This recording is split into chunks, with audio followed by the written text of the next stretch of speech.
All right, we are back home. We're back at the 9 Club, everybody. Today, we have a very special guest.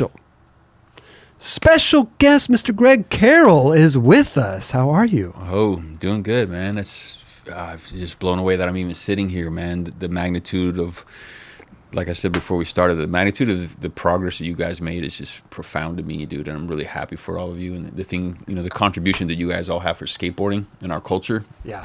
It's profound, man. And I just, dude, sitting in this seat, I'm just like, what? Thank you. Amazing. I'm psyched. Yeah. I feel like a little kid, man. So we're psyched to have you, dude. Definitely. Yeah, but appreciate the kind words. It's just a labor of love. All we want to do is celebrate skateboarding and the people who make it possible. Yeah. It's like I think a lot of people out there forget that it takes such an army to make skateboarding happen. Like, it's the skaters, but then there's the photographers and team managers and filmers and artists, and it's such a deep cave, cavernous, Yeah, it takes a tribe to raise a family. It takes a community to keep this love that we have. There it is. Big time. There it is. Yeah, unity. Speaking of love, I want to just jump right into, because you recently created like a Think Skateboards Instagram, and you've been posting on there and really kind of people are hyped, man. I mean, Think now is like a legacy brand. It started in what, like 1990? 1990. Yeah, I was right out of high school, man. Sheesh. Yeah. That's a trip. Some history. Yeah. So there is talks of Think coming back, heritage brand. Can we dive into that and really jump into that and figure out what's going on? Because I know a lot of people out there are hyped. Yeah. And I appreciate the hype, and I appreciate all the love and the respect that we're getting, and a lot of people really showing like their commitment to the brand, and just the fact that they're it's part of a lot of our guys that are in their 40s, 30s, 50s now, part of their childhood. But yeah, I mean, I started that page originally just to sell some of my old stuff, my collection, and I was like, all right, this is pretty cool. And I figured, man, this shit's been in boxes for years. I don't want somebody to enjoy it, so let me just put it out. And I put it out, and then a few months back, somebody hit me up and like, hey man, do you have this board? Or I forget what it was. And I was like, I don't know, I'll look. And then I'm in the garage, and then I'm going through the board boxes, and then I see this other box, and I was like, this big bin. It's like this big. And I'm like, whoa, what is this? And I open it up, dude. I'm like, oh my God, dude, it's the Holy Grail. Mm-hmm. This is so much stuff from like the beginning up into 2002. And I was like, wow, dude, like photos of us on tour, photos of like, I found photos recently of us in Praktis, Czechoslovakia, on tour with the Gons and Bob and Max, and it's me and a bunch of other dudes. And I was just like, oh my God, dude. And then just digging, man. And I found artwork that I did, like simple little drawings that I did for like, mock-ups for like clothes that I wanted to make and stuff like that. And then I just was like, man, this is rad, dude. I'm going to start just an archive page. And just see what, just to do it. Just to like, oh man, here's this legacy. I'm having fun with it.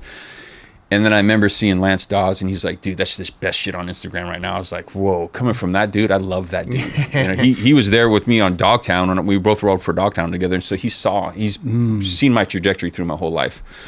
So that was like really rad. And then, as it started going, people were like, dude, bring it back. Are you bringing it back? Bring it back. And at first I was like, I don't know, man. This is just fun. Yeah. I don't want to know about no business here. And then it got started ramping up even more. So I hit up Keith Cochran, and I was like, co-founder. Co-founder. Gotcha. Yeah. And I was like, hey bro, like, I'm getting hit up. I got this page. He's like, dude, I get hit up every month, bro. I was like, exactly. So, and there's only a few thousand people on there. I don't know. He's like, well, I'm going to talk to Tony Vitello, Fausto Vitello's son. Thrasher. Yeah, Thrasher magazine. But Tony was running Street Corner after me and Keith left. Street Corner was the distribution. Yeah, it was the distribution company. Originally it was called Real Deal Incorporated, but then when Real came out, New Deal came out, we were like, oh, okay. Real Deal Incorporated. That's amazing. Yeah. Okay. Yeah. I think Keith coined that name. And then when those guys came out, and then eventually, we had to flip it to Street Corner Distribution. And if you think about what Street Corner Distribution is, you kind of get the mentality that we had back in the 90s. I'm not going to go into details, but you can think for yourself. yeah, and it was kind of just a play on words and whatnot. But yeah, so through that page, more hype started coming in, and then I saw Tony Vitello up at Jake Rosenberg's Epicenter event, and I was like, "Hey man, you talked to Keith?" He's like, "No." I said, "Give me your number, let's chalk." So, and then I waited a few months. I just wanted to see still, and then a few weeks ago, Mike Lesage, our very first in-house artist, I think, hit me up. He's like, "Hey, bro, can I give you this graphic?" And I was like, "Okay, psyched. The dude wants to give me a graphic. I'm going to put it on my wall again, like whatever." But then I see like the dude posts it, and he's like, "The comeback that I've been waiting for." And I was like, holy shit, he thinks we're bringing it back. And that post went like wildfire. I think I got like 1,500, Which one is it here? It's think.skateboards. Think.skateboards. Yeah, that one right there. But where's his post? His post, he took it down. He took it. Okay. Yeah. So what happened was, he posts it. It goes like wildfire, and then I hit him up, and I was like, "Hey, bro, like you got this other Think handle on there. That's not mine." And he's like, "Oh, sorry, bro." So then he put mine on there, but I guess he made a mistake and left the other one up there. And I hit him back, and I said, "Hey, bro, you got the handle for the person who got my trademark, dog." Like, he's like, "Holy shit, dude, sorry, bro, I'm taking it down right now." So he took it down, and then... Wait, couldn't he have just taken the name down? No, because there's it's like things that are going... He's tied into it now, and then it's like all this weird stuff going on. So then he was like, "Hey, man, I'm really sorry about this, dude. Can I make a video about why I took it down?" But prior to him taking it down, obviously people screenshot the post, and next thing you know, it's on all these blogs, and I was like, "Oh my He's got God." a heavy following. He's got a big following, bro.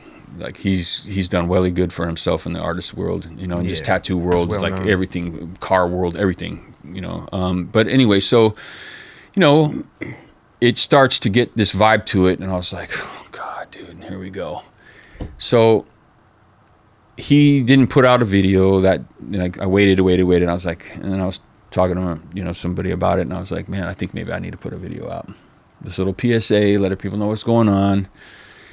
Because I already had done the research. I already knew somebody had the trademark, and kind of had an idea what was going on with that person. Okay.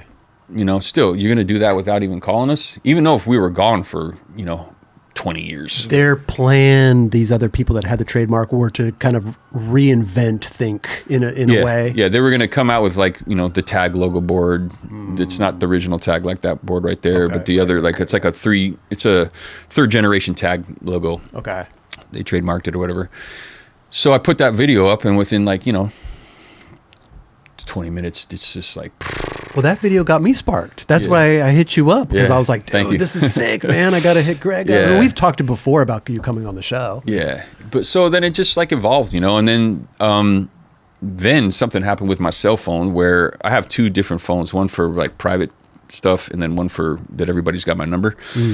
But somehow my private phone linked up on my regular phone number, and it started calling people. I started calling people from my private line. I was like, "Oh my God." So, but this person, and I'll give her credit, hit me up on Instagram.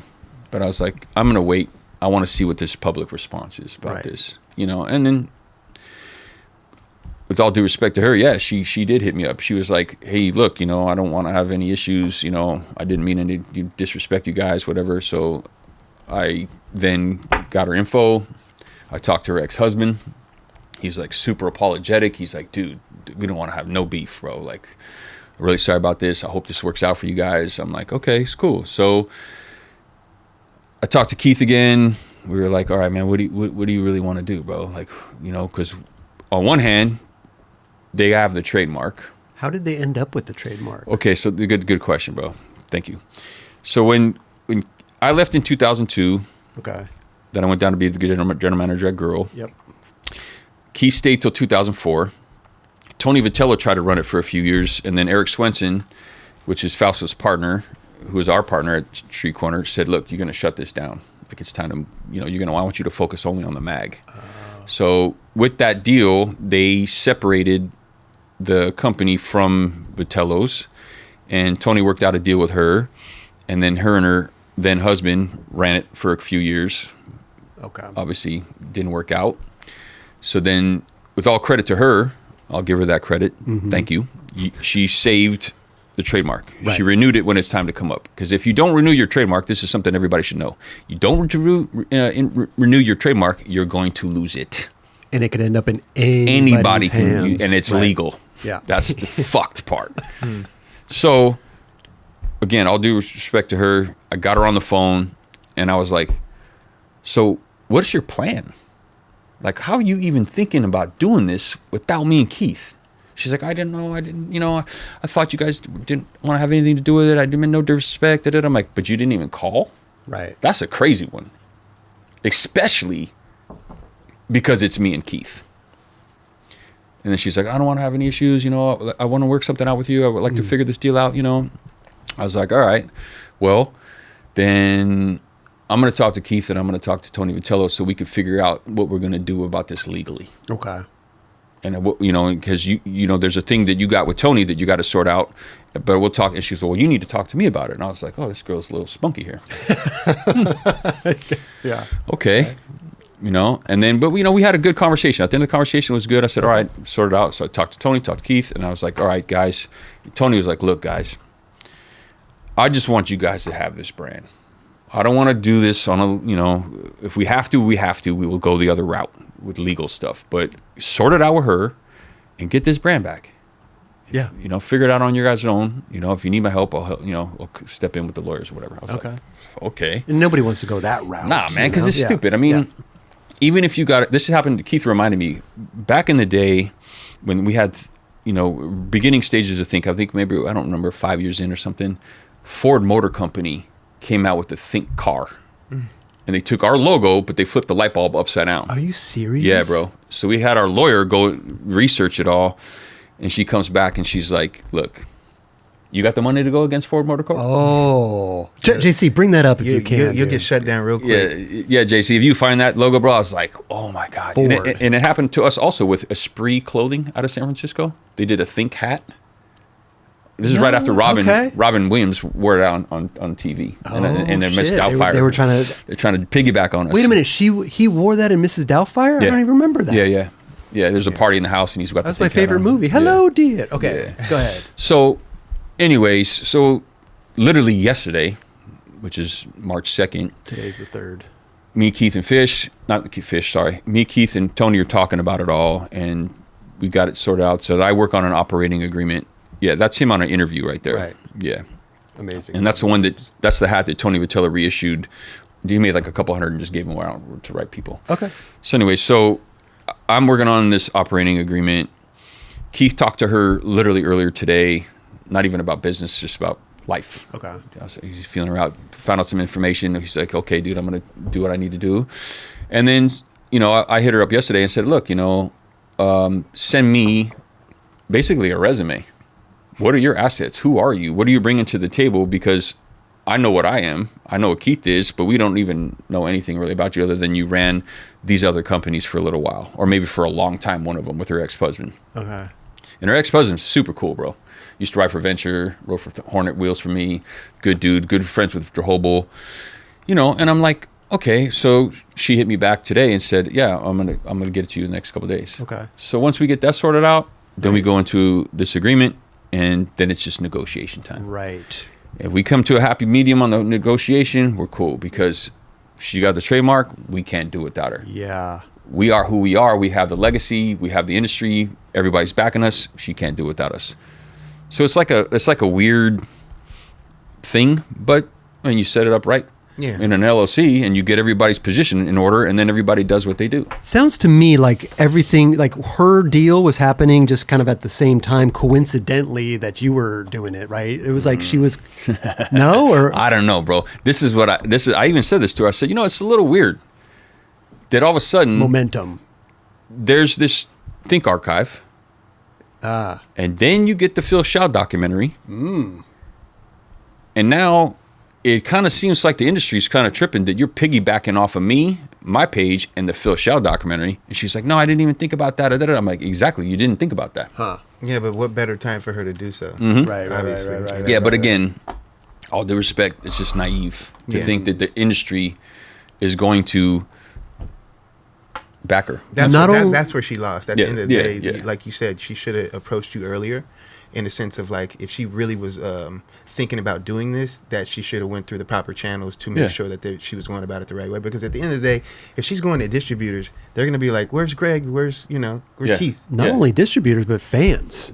All of it. Fans in general are going to be like, "Wait, what is going on here? This is weird. Like, I don't understand what's happening." Yeah. You guys, with having a heritage brand and knowing exactly what to put out for the fans, is like, you know, man. obviously like the cherry on top. I mean, dude, doing obviously reissues of specific models, especially like beginning of, you know, doing some Mike Kepper models, or doing, you know, all these guys, Drohobo, Phil, Wade, Paul Zawanich, Matt Pales, all the way to Eric Ricks and Mike Santa Rosa, like the whole kit, bro. Like, we had a massive, you know, team for a while, you know, and just doing it the right way. But then there's also ways to do it. And like, I mean, dude, my mind just clicked back into marketing mode, and I was like, oh, dude, I know how to drop this thing on a soft launch, and now I'm gonna go do this big ass fucking gallery launch, and just all the artists are involved, and then we get, you know, maybe we're gonna hit up the Beastie Boys again, hit up Cypress Hill again. It's just, I'm like, okay, Greg, you gotta sleep tonight, bro. Take it easy, bro. Yeah, but you're getting the excitement that you got like back in the day. Yes, dude. And I just turned 55 on the 1st. It's the 3rd now. Happy birthday, bro. Happy birthday to my grandmother. It's her birthday today. And it's just like, this is a fucking profound, like, experience for me, because I don't know if you guys, this is going to go into some spiritual stuff, but there's this thing called the Saturn return. And I want everybody who's between 27 to 33, maybe you're past that, but when you reflect, if you're past 33, reflect on your life between 27 and 33 and look at how fucking crazy it got. Okay. Identity gets dismantled, break up, you travel around the world, you know, you're moving from one side of the world to the next, blah, blah, blah, all this shit. So you can basically tear down yourself to rebuild who you are. Wow. And it comes, I think it's every 27 years. And bro, I've been in one. What do you mean it comes every 27 years? Like from 29, the next time you're 29. So I was 54. Yeah. So for the last 3 or 4 years, I've been getting annihilated left and right on so many different levels, dude. I'm just like, wow, this initiation is nuts. What the fuck is going on? And then one of my buddies like, dude, is this astrological? I said, I don't even know about astrological, dude. I know about other stuff, but not astrology. He's like, you need to get your chart read, bro. I was like, what? Yeah. So I remember like 7 years ago, I had this dude in Hollywood, profound Vedic astrologer, which is like Eastern Indian. He gave me a profound reading. So I was like, all right, man, I'm going to go and figure this out. So I did it. And sure enough, dude, I was in the Saturn return, and it just ended February 13th. This whole think thing started exploding like 2 days later. A Saturn return is a major astrological event occurring approximately every 29.5 years when Saturn returns to the same sign and degree it occupied at your birth, marking a significant, often challenging 2 to 3 year period of maturation, restructuring, and entering a new life phase. It typically happens around the ages 27 to 30, 57 to 60, and late 80s. Yeah, so I already got mine. Mine was sitting in Pisces for this whole time, and I was just like, oh my God, dude, I'm over this shit. Wow. And now here I am. And it's a trip, man, because like even the place where I was working at, they let me work up there for like 6.5 years. And the guy was like, hey, dude, I'm selling my property. I was like, all right. Fuck, what am I going to do? What am I going to do? And make some phone calls, skateboarders coming in. Hey, dude, maybe you can work out of my girlfriend's spot. She's got a big land. And then a couple other dudes I know from the Native American community that I'm involved with. Hey, dude, talk to this person, take this person. And now I got a spot, and it's like right by my old spot. Okay. I'm just like, and then I talked to Keith, and he's like, bro, let's do this, dog. Like come on, man. I'm like, hell yeah. And that's amazing. It's amazing, dude. Yeah. And to see the maturity and like, I told Keith yesterday, I said, dude, I don't know who you are now, bro. Like, you're fucking mellow, dude. I feel like I'm more like, still. You guys flipped the script. You guys not completely. Okay. I can never catch up with that. Like, I'm still here. I'm good, dude. I'm still like, here's the wood. I'm grounded. Like, I'm cool. And I got my wife. I got my kids. I'm chill. But yeah, dude, it's just like rad, man. Because it's like, wow, dude. There's this level of maturity that we all have. I mean, we're all older, dude. Yeah. And it's like, yeah, dude. And this feels like, if it can click the right way, it's going to be fun. Yeah. This is not about the money. We both, Keith and I, were like, look, this is not about money, bro. We know we're not going to make crack crack this off on like a big deal. You know, and I even have an idea, like maybe like if it really goes like wildfire, okay, dude, we start a foundation. I told Mike Giant this, like I want to do a foundation for like inner city kids, art supplies, or whatever, like something like that. You know, give back to the community, or even like supply kids with skateboards or whatever. Something fun, man. It's just I want to have fun. Keith even said, he's like, dude, if I don't want this to be a headache, bro. I said, dude, I'm not having no headaches in my life anymore, bro. I'm done. Yeah. You guys have been here and done that. You know what I mean? Yes, so it's like you're plugging back in. You were just plugging back in, dude. And the fact that like manufacturers are like, yo, we got you. You know? And I'm like, we don't need a warehouse. Well, it's a time for celebration. It's a celebration time, dude. It's the rebirth, bro. Yeah. That's what I'm saying. Like, it's a rebirth of me, rebirth of Think, rebirth of like so much incredible stuff, man. And just like talking to some of these artists that are like, we've been involved, like, dude, this is going to be fun, bro. I already got ideas. I'm like, I love that. I love that. Yeah, That's inspiring, man. though. Yeah, That it also is, dude. believes that passion's like, it makes it more passionate. Like, you're like, wow, you're on board? yeah. Let's go. Yeah, dude. You know? Yeah, man. And I'm glad you brought this right up the gate, man, because I just wanted to share like other people, like to see Bill Weiss just got Madness back, dude. I'm like, Enjoy. Louis just got Enjoy, dude. That's one of my So favorite dope. brands, even Crazy. from the profile, like the sidelines. I've always loved that brand, Yeah. dude. Funny shit. I wanted to bring this up. This is something probably you guys can relate to. The skateboarding industry has always dictated to the world. If you look at the climate that happens in skateboarding, within 2 to 3 years, I think Huberman told me in a text or a post or some shit, he was like, dude, you're always 5 years ahead of us, maybe sometimes 10. Sure. We set the tone for what's going to happen in the world in culture, whether it's music, art, fashion, even government. If you look at the state of skateboarding right now, it mirrors the government. The government is in fucking chaos. The world is in chaos. Look at the skateboarders here. I'm talking to people like, dude, you guys I can't believe this is happening, bro. But this is where it's time for everybody to just like get rid of the egos and help each other out. Let's, okay, dude, let's all move our shit into Warner Warehouse, or let's start a third-party distribution center. Let's do something, man, and like, help each other out, man. You know, make it easier for everybody. Everybody, dude. Yeah. The pies just went like, oh yeah. What are you eating, bro? Like, how can you eat?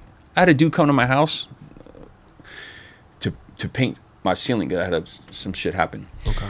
And I'm like, he's looking at me. He kept looking at me like, I'm like, what's up, bro? You want to fight right now? Like, what's your deal, dude? Like younger cat, like 20-something years old, maybe early 30s. I'm like, what's up, man? He's like, you from San Francisco? I was like, yeah. You know, I'm not a Giants fan. I don't even pay attention to Giants, bro. I was like, why? He's like, oh, dude, I love San Francisco. I'm like, really? What do you do there? He goes, I used to go there to skate. I said, oh, dude, that's cool, man. Where'd you skate? And he starts dropping the names. I was like, dude, are you good? He's like, yeah, I don't know. I was like, come on, man, are you good or not? And he's like, well, yeah, dude, I used to ride for a company up there. I was like, what company? He's like, oh, I used to ride for Deluxe. I was like, dude, Jim Thiel was one of my childhood friends, bro. Like, we came up in the industry together. He's like, who are you? I was like, oh, I'm Greg Carroll. He's like, oh my God, dude, Mike's brother. Yeah. Right? Yeah. I was like, well, dude, why are you painting houses? He's like, dude, there was no money. I was pro. I was like, let me see your Instagram, dog. This dude has like 30,000, 40,000 followers. This dude rips. ATV, sorry, bro, I don't remember your name. Hopefully you see this video. Thanks for painting the ceiling. But I was like, wow. I was like, what do you mean, dude? He's like, dude, there's no money, bro. Like, all these pros have all these different jobs now. And I was like, oh, dude, you guys are feeling like what we felt in the early 90s, bro. Straight up. When it was like the crumbling of the PAL division, there's, you know, all that other stuff, to where we're at now. And I'm like, skateboarding's got to reel itself back in. Yeah. And I can go on a tangent about this. I don't know. You know, I think it's important that I realized when I worked at Girl, I was like, okay, this is real pros. There's dudes that rip. Yeah. And then there's the Girl team and the Choco team. And some of the, you know, obviously there's different levels of sales. And I wish to work with Brian Matee doing the production stuff. And I was like, hey, bro, you're going to order this many. Da, da, da. But then seeing dudes selling, you know, 5,000 boards, 6,000 boards, right. I was like, okay, this is a lot different than what I'm used to.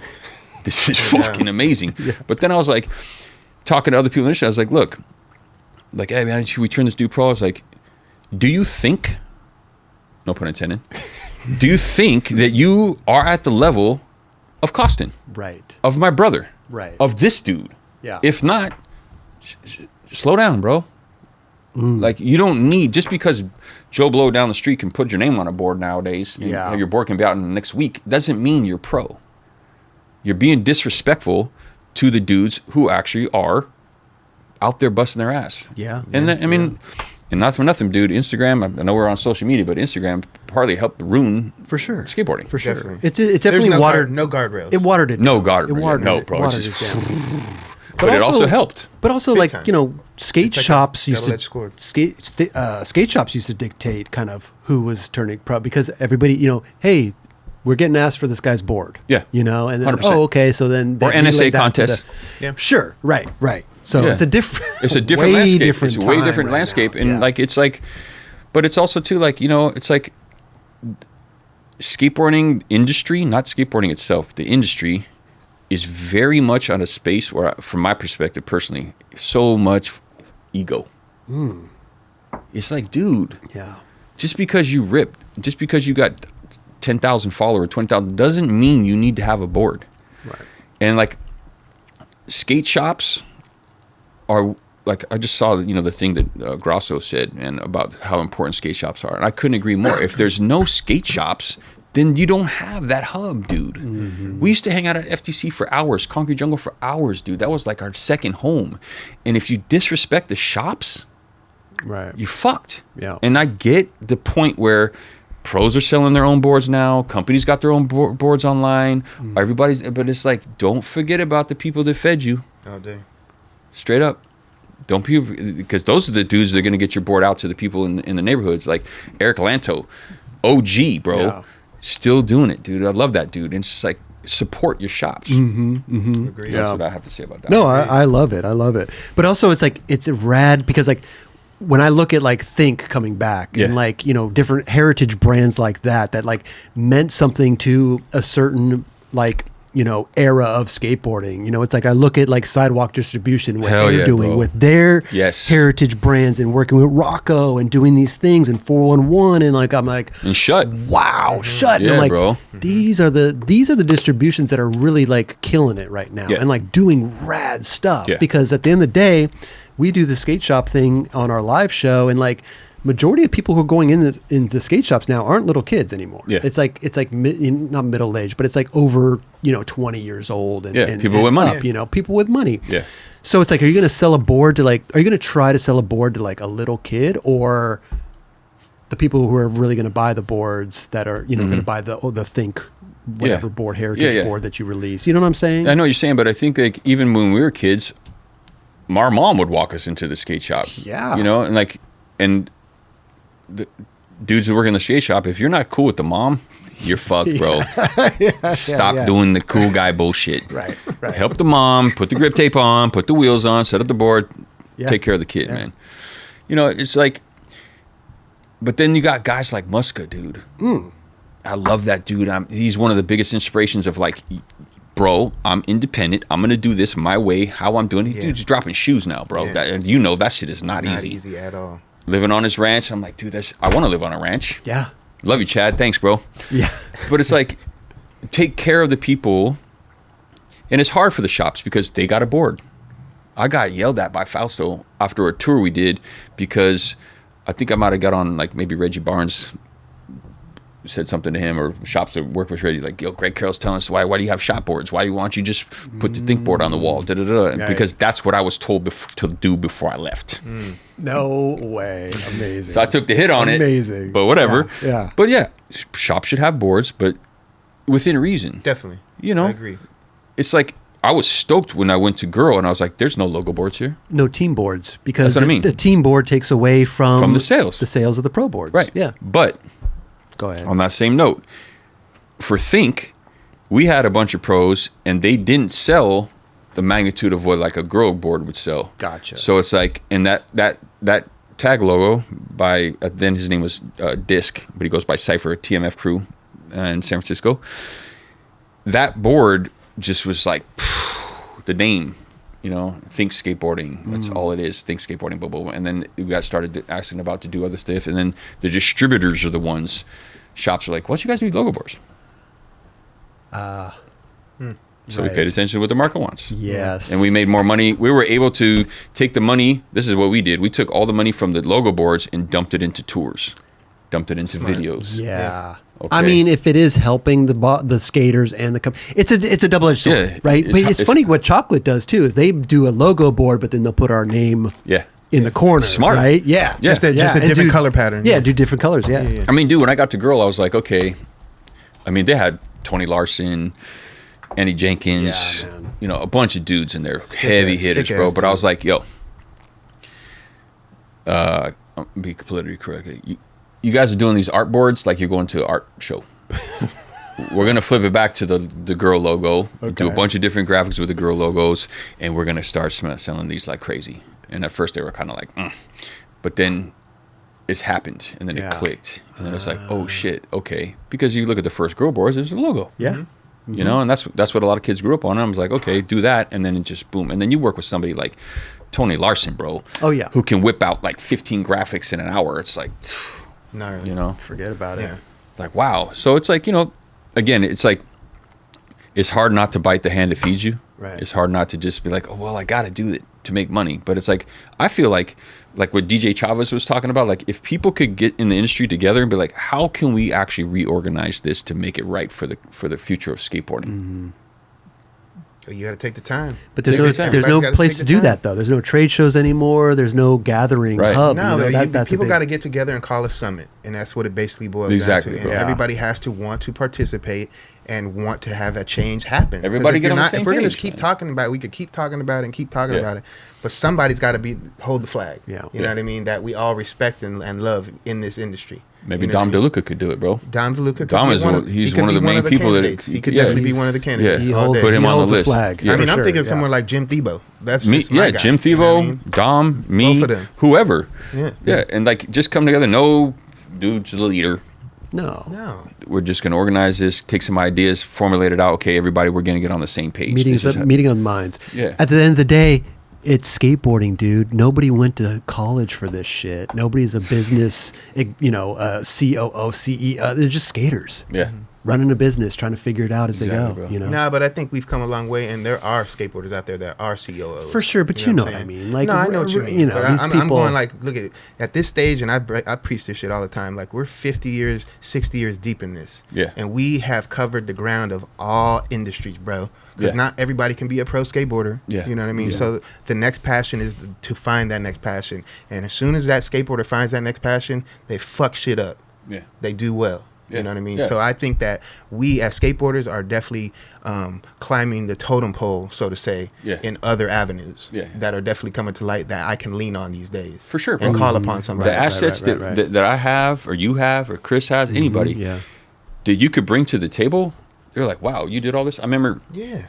Going back to the Think thing. We got to go back to the Think. When I had to shut down Empire, I was like, oh my God, dude, identity crisis, the whole bit, whatever. I hit up Soul Tech.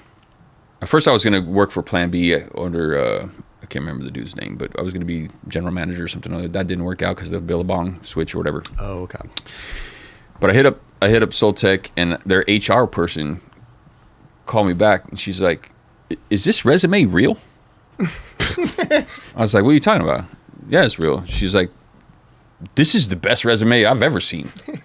And I was like, thank God this dude hooked me up, like wrote it all nice for me, right? Amazing. I was like, what do you mean? She's like, yeah, but you're like a CEO, vice president, general manager dude, like, but you're applying for like a internet marketing job. I was like, yeah, it'd be fun. She's like, well, I'm sorry, we can't do that, because I forget how she worded it, but it was like, we know that you're going to get in here, and then as soon as you get a bigger carrot, you're going to. Oh, okay. Which is true. Yeah. You know, but yeah, I mean, you learned a lot, man. I learned, skateboarding has taught me how to live my life in certain ways, and it's blessed me with so many good friends and travel around the world, and I'm here on the 9 Club, and I'm just like, wow, dude. Like, and now this whole opportunity to bring some breath back into Think and really put our minds together and like really make it something fun for the community and like the artists, and you know, whatever. It's gonna be fun, man. So as we left it, we're still like, any day now we could know what's going to happen with Think and the partnership. Yeah, I think within This is going to air like what, in like a week or so? Yeah, like next Monday. Okay, yeah. So hopefully by then we've had enough conversations and we can get something on paper and then just submit it. And then there'll be some logistic stuff that has to get sorted out. Sure. But hopefully by then I can get on there and be like, all right, you know, because she asked me, she's like, okay, now that we talk, can you please take it down? I was like, no. Why would I take it down? Right. Like, one, we're gonna get this paperwork drawn out, but this is great marketing. Yeah, 100%. This is a story of a phoenix. It's the rebirth. Yeah. You know, Timing is everything. yes, time is everything, Yeah. and I'm like, just trust. You got to trust. You know, that I know what I'm doing. Right. That Keith knows what he's doing. You know, we're gonna figure this out for you and make sure Tony's cool and we're good. Yeah. And what's the pro? So say that everything happens tomorrow. We're good. Everything's good. What's the next step in your mind?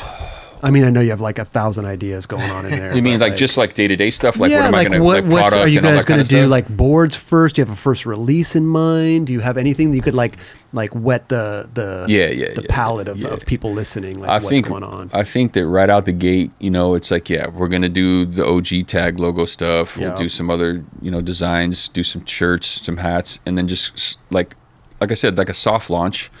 But then I talked to James from the GCS gallery last night. I said, dude, I got an idea about how to do this, man. I want to do some like something really cool in your gallery, man. He's like, whatever you need, bro, I'll give you the key, dude. Like we're good. Okay. And I was like, hell yeah, because I have a concept. I'm not going to say it on here because someone's going to get me on it, dude. I don't think anybody's ever done it. Okay. Like it's going to be like an art show gallery, but the way that it's going to be done, I think it's going to be off the hook, bro, because people will be like, oh my God, dude, I'm going to get that. I'm going to get that. I'm going to get that. And it's going to make it so easy for them to get it. Okay. Yeah. So kind of like a soft launch first and then kind of fill in the gaps with like you said, like the logo stuff. And like this, I know was like the most popular, like the Think with the light bulb. Yeah. Ken McGuire worked at High Speed. He did that one. That was our very first logo. Okay. Yeah. And then it flipped from that to the burst one that has the, you know, like a little light burst around it. Oh, that's right. Yeah. I mean, it's an iconic logo, dude. Yeah. Like iconic. Yeah. And that logo originally was drawn on a napkin. Tell us so many the rad things that come through on a napkin. Tell us the history. We'll get into the whole Think thing, you know, now that we've kind of like like the history of it? Yeah, because I heard that it was going to be called something else first. Yeah. What was it going to be called? Well, so how it even started was Keith Cochran. Keith Cochran took his college fund and when Fausto helped Jimmer bring it up Dogtown up to the Bay, Keith took his whole college fund and invested into Dogtown. And then they were going that for a while, and then simultaneously that Dean Coppola, I was skating a mini ramp with him and Keith, and Dean's like, dude, why don't you just hook up Greg, bro? And he's like, I don't know, man. I was like, what? You know, but it's part of the deal. So, but you know, he's like, you got to go to Oregon, you got to go to the contest, come down and you get on Dogtown. I'm coming off of 8th Street, bro. Yeah. And you want me to get in a van with some Dogtown dudes? Holy shit, this is gonna be crazy. But luckily, I went with the younger dudes, because if it was like a lot of the older cats, I was like, they hated 8th Street, dude. So I was like, but I went up there with like Wade and Cardiel and some of the other dudes, and just had a fun time, man. And I placed 16th, and I just made the cut. And love that. Came back, but I had already been the adventure team manager for a while, like maybe 6 months, and then Fausto. And after a while being on Dogtown, like within that first year, Fausto and Keith approached me, and they're like, hey man, you know, we want to do a brand. Okay. And I was like, oh, okay. And they're like, well, we want you to be a part of it.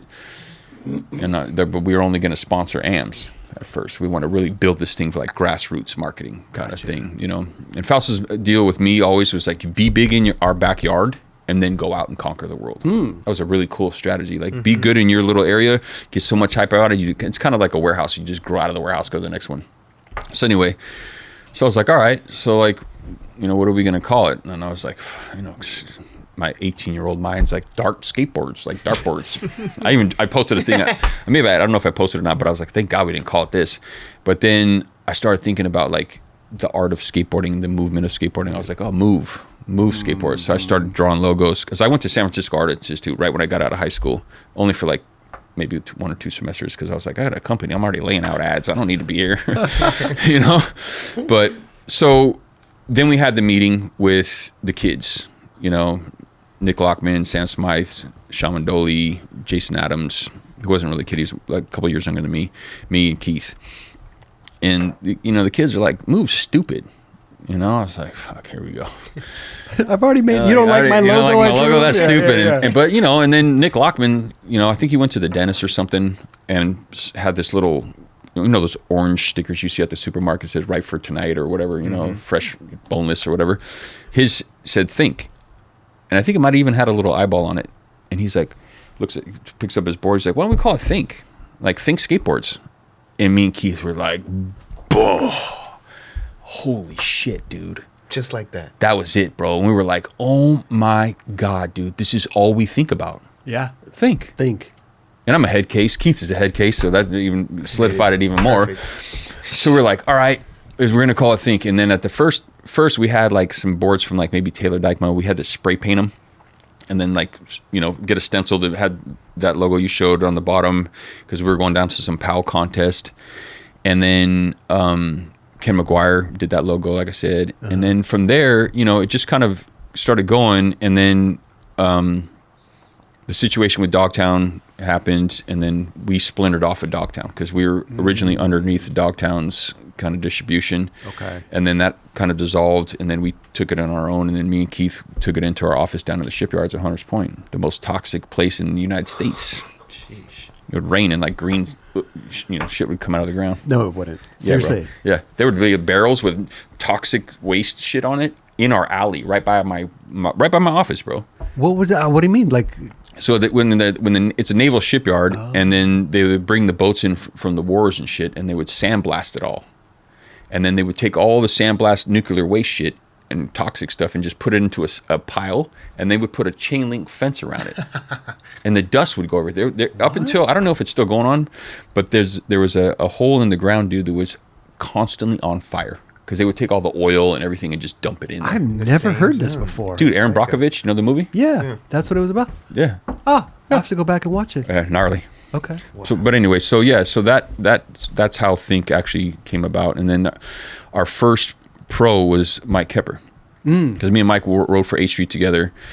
And dude, the first time I saw him was at that Arizona contest that Mike, I think, might have won the AM mini ramp contest. And Rodney and Eli and those dudes showed up with all the shut dudes. And I was like, oh my God, dude. These dudes are gnarly. I mean, we were in Bargadillo, like, yeah, but dude, this is on a whole nother level. And I was like, I saw Kepper and I was like, dude, this dude's like Mike V, but like different, her own style, like just everything in Sheffy. It was a street contest, right? Yeah, street. Brian Blake, dude, just like their whole squad was just like, these dudes are all rippers. And then, so that was when Mike left H Street, I was like, okay, dude, we got to get Mike. So we got Mike on. And then from there, you know, it was like the chain of events happened, you know, and then it was like Ronnie Bertino, Jason Adams, Jeff Toland. I think Jeff Toland might have been our second toe, our second. Is this Mike Kepper? Yeah, dude, this is Partners in Crime. And I've been getting a lot of photos from Mike recently about it. Like, you know, he went on the first actual Think tour, him and Derek Rinaldi. When they wanted you to be involved with Think, and were you what exactly was the role that they wanted you to team manager? They wanted you to build a team. Yeah, they wanted me to build a team. It's just kind of like same with Venture. They already saw what I was doing with Venture, and they were like, okay, this kid's tapped in. And all credit to Fausto for giving Keith and I this opportunity. Like, dude, I was a special ed kid, bro. I barely did good in school, but because of skateboarding, because of the connection, he saw that I was like passionate about it. And I mean, when he first asked me to be part of Venture, I was like, nah, I'm cool. I hate those trucks. But then he's like, no, well, you can work with Eric and change him. And I was like, all right. So, I mean.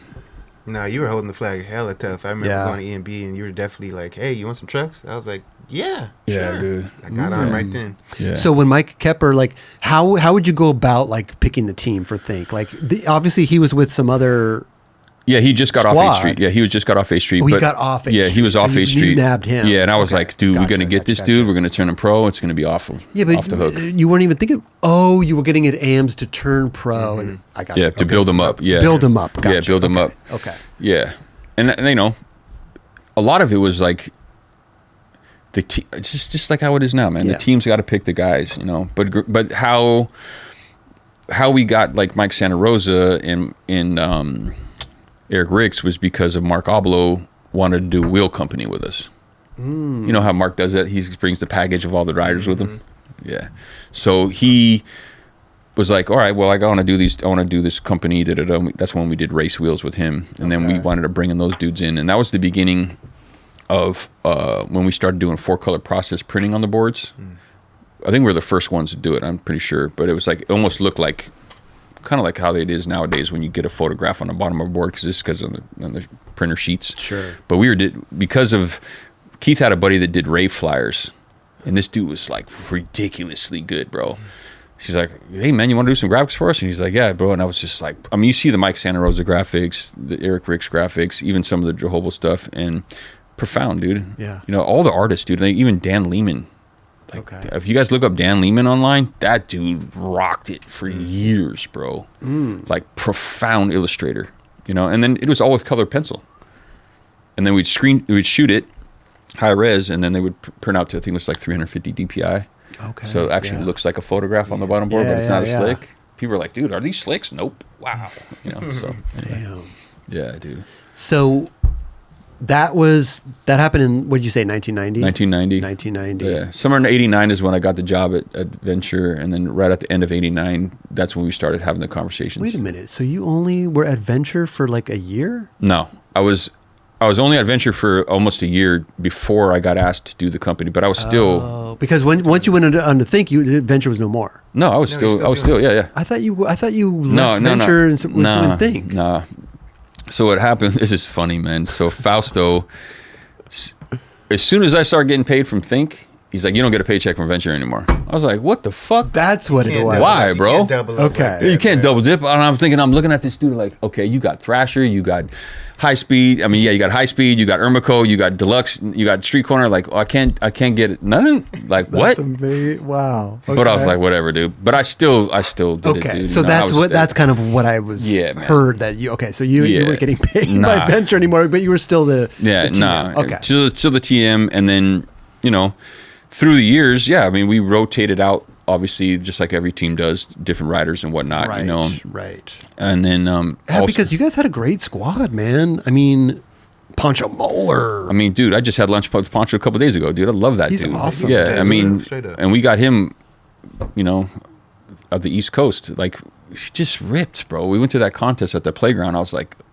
dude, you're the dude who sent me that sponsor me video? I'm like, fuck, dude, you're on, dude. Like, you rip. Yeah. Dude, Jesse Paez. Yeah, Jesse Paez, Diego Butcher. Yeah, there's some Butcher, people that bro. I don't even remember, dude, honestly, that were on Think, man. Jake Nunn. Yeah, the Butcher came through because he came to the U.S., didn't speak a lick of English, but I don't know who linked him up with Fausto, because Fausto is also from Argentina. He's I think he's Sicilian Argentinian, and then he's hanging out over there, and they get to talking, and next thing you know, Fausto's like, "You're right for Think." I mean, undeniable talent, beast mode, undeniable bro. talent, Undeniable, for sure. Dude. Yeah, dude. Wade, dude. Yeah, like. And you know what? Funny, real quick about Wade. He called me the other night, laughing, bro. He's like, "Listen to what I'm listening to, bro." I was like, "What is that?" He's like, "I'm like, dude, you listen to Sade, bro?" And he's like, "Yeah, dude. Remember the van?" He just, Wade goes on these tangents, dude. And we're just laughing so hard, dude. Because I used to play, Sade just at night, trying to drive around, and then we'd mix in the Black Sabbath. Yeah. Oh my god. Yeah, dude. DJ for you. Yeah, dude. It was fun, man. Yeah, I mean, just looking really quickly here at the Instagram and stuff like that. I mean, there's so much. Yeah. Obviously, like some graphics are going to be better than others when it comes to like the heritage and releasing stuff, and you really got to kind of like dive deep into what you guys are going to release. Yeah, we got a lot of catalogs, and we're hitting up distributors telling them to send us the old catalogs that they have in their archives and whatnot. Now, when you do like a heritage brand like this, right? And you said like it's not really like, I mean, people can skate the boards if they want, right? But like, how is the price point the same as like a normal board when it comes to like heritage stuff like this? I'm not really. That's where we're trying to figure out now. Yeah. And again, we're gonna talk to distributors about it. Yeah. To figure out, because obviously the state of the industry is right now. We want to help them out, but then we're also gonna do like these. How can I even talk about this? Yeah, we're gonna do like little, we'll say drops. Yeah. Yeah. But capsules. Okay. You know, and then some of it'll be on just the Think site. Some of them are going to be just for shops, you know, and then the distributors can do whatever they want to. No, you're smart with it. It's a good way to segmentate it. But Yeah. are you going to do the same shapes? Are you going to try to recreate the shapes? Some also? old shapes, new shapes. Okay. Yeah. Okay. Yeah. Because that's where I'm thinking is like, you know, when you get heritage, when I'm thinking like when Girl drops like an old Javante board or something like that, and Yeah. they do it on the actual shape, Yeah. the PS Yeah. sticks or whatever it Yeah. is, that I'm like, that's kind of like, I can hold the board, the width of the board, like in my palm. Yeah. Like that's how skinny Yeah. those things were. Yeah, right? for sure. I mean, there'll definitely be some old shapes, new shapes. Okay. You know? Because So I know there's some, mixture. like, especially like on the tag boards, like just the logo boards, then people will want it. I mean, that Phil graphic Shaw. right there was, Yeah. I think it might have been Phil's first board. That was drawn by his then girlfriend's mom. It was actually a painting. Wow. And then Mike Giant, I think it was Mike Giant, went in there and redrew it. Wow. Okay. Yeah. A lot of Phil Shaw stuff would be awesome. I mean, yeah, just look at that. Yeah, dude. I mean, even a Scott Johnson board, Oh yeah. you know? Dude, how many people, But Jehobo, Pails. There's a lot of gnarly dudes. That I went know, through how that many company. people were on Think at There was a lot, like- man. I mean, we were one of the first companies that had an international team. Like right there, I think that's Brett Margaritas. He was from where? Right here? no that board on the bottom left. This one? Yeah, Okay. yeah. Brett. He's from Perth, Australia. You know, and then we had Feith Kilbert from Cologne, Germany. Okay. What year was this? Did this kind of the international team kind of? Almost since day one. Yeah, How did you within- get an international team in the 90s? Venture. Distributors. Venture. Venture. Yeah. Sure, okay. Keith was the main sales guy for Venture, so he already was tapped into all the distributors. And this is one thing I told the lady that got the logo. I said, we came out in 90, Right. and a lot of these other distributors came out right around the same time. Yeah. Like I remember Damien from South Shore coming over to talk with Fausto, and however that went down, but we helped, you know, by contributing. Here's our product, here's terms, like for whoever we could help out. So we all grew up together in this industry, and that's what I mean. Like now, it's like look after each other, man. Yes. More than ever. 100%. Yeah. Wow. Look, here's Diego. Yeah, Bro. I hit him up. I know he's in Argentina. he's probably, actually in but- SF. Is he in SF? He went to SF. I don't know if he's still there, but he was up there hanging out with Greg Smith recently. I think. Well, I hit him up to come on the show, and Okay. just off of Instagram. and Yeah, that'd be stuff. rad. But I think he was Diego, you somewhere got to get else, on this man. thing, bro. I know, It'll be fun. dude. Oh, there's the Dart logo. Go up Wait a minute. Where? right there in the center. This one? Yeah. Dartboards? Dartboards. How You gotta horrible be is that, fucking dude? kidding How me, bad would that bro. have turned out, dude? Wow. I mean, you wouldn't be sitting here talking about a heritage brand. No, I wouldn't. No, but who Definitely knows, not. though? Yeah, I you mean, never like, know how that's things a work thing. out. It could have right? been a kid's It could board, have dude. been- Kid's brand or something. Yeah. You drew that? The darts? Yeah, the yeah, dude, so that's dumb, dude. amazing. I love the behind the scenes stuff. I Yeah. love to It's got to see. start Yeah. somewhere, bro. Yeah. Yeah. Like even the story about the move, like Yeah. it was such a word for you, and then everybody's like, "Nah, that's whack. Yeah. That's whack." And You the know? thing is, which is for me, you got to pay attention to the riders, yes, you know. And it's Right. like, I mean, they're the ones that are going to be repping. exactly, bro. Don't have meetings with your riders about what their graphics are going to be, and they're all agreeing on the graphics, and then you come out with something else. Yeah. There's legacy brands who have done that to their riders. The riders would come to me back in the day and complain. I'm like, what? You know, we always wanted our riders to contribute. Like, I mean, I grew up on PAL, dude. So it's Yeah. like, you know, seeing how Tommy got the sword, Stevie got this, you know, the dragon or whatever, and like Tony got the hawk, and like that right there. But even that brand was one of those brands that were like, eventually, like Chris Sin was telling me, he's like, dude, I'm having meetings with him, and Wade, they're like, what is this graphic? Yeah, but I think like Rocco changed all that when he, you know. Yeah, So and with that's all the the thing. He graphics came and out stuff. a year before us. Yeah. And I remember he was a team manager right before Keith was a team manager at Venture, right? So it's like, right, dude. It's just, I mean, again, back to the legacy and just the history, dude. It's so fun to think about.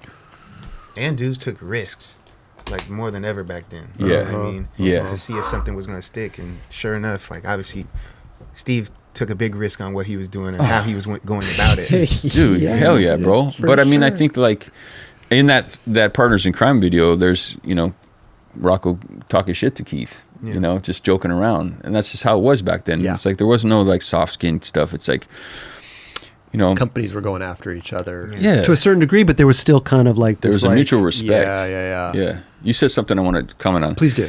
There's something that goes on in skateboarding that I don't think that a lot of pros think about. The amount of money that it takes to build your identity and your career in skateboarding is completely imbalanced to your paycheck. Meaning, you might get, okay, let's hypothetical story here. Go ahead. You're getting $2,500 a month.